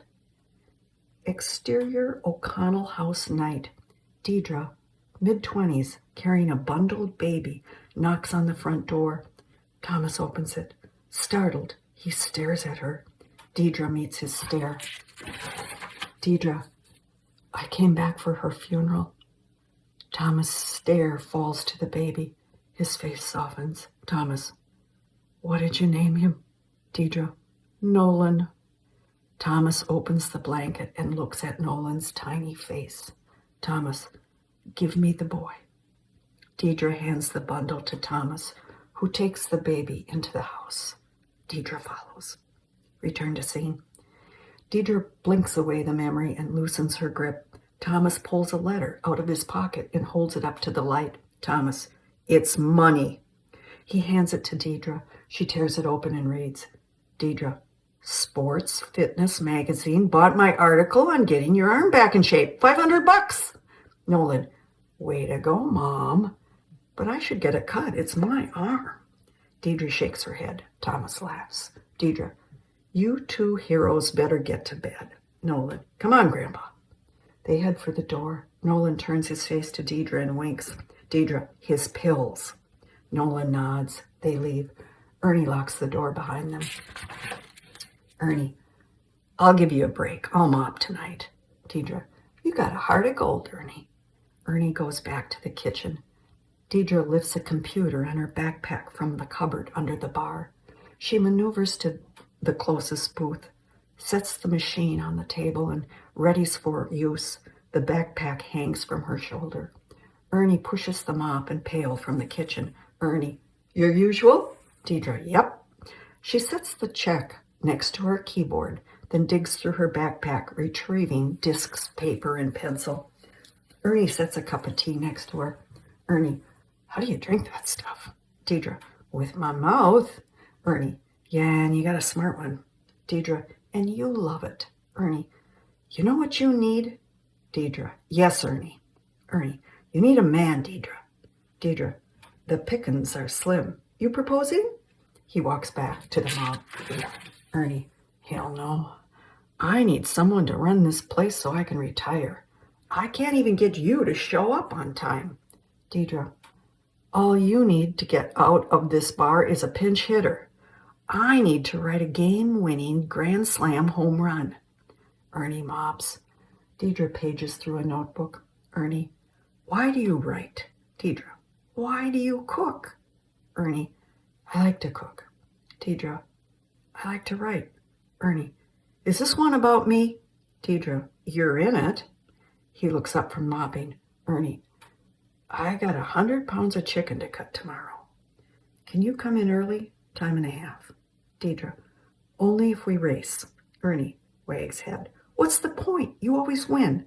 Deidre, it's the only way I cut chickens. Ernie, starting time is 3:30 sharp. Total chicken count is the winner, not pounds. Deidre, I'll be there. Ernie chuckles as he mops. Ernie, better not be late.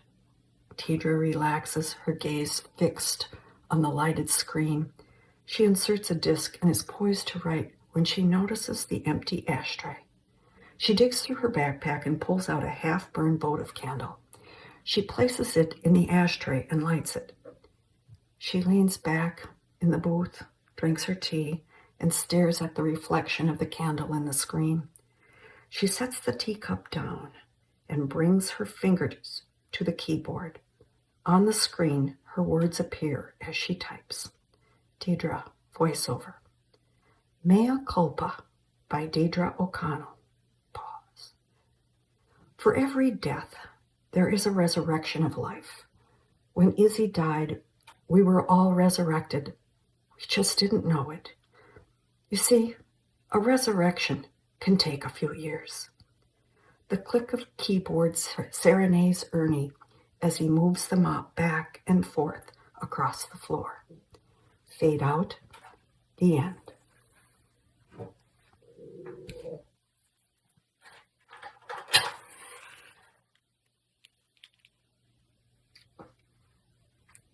Night Prayers.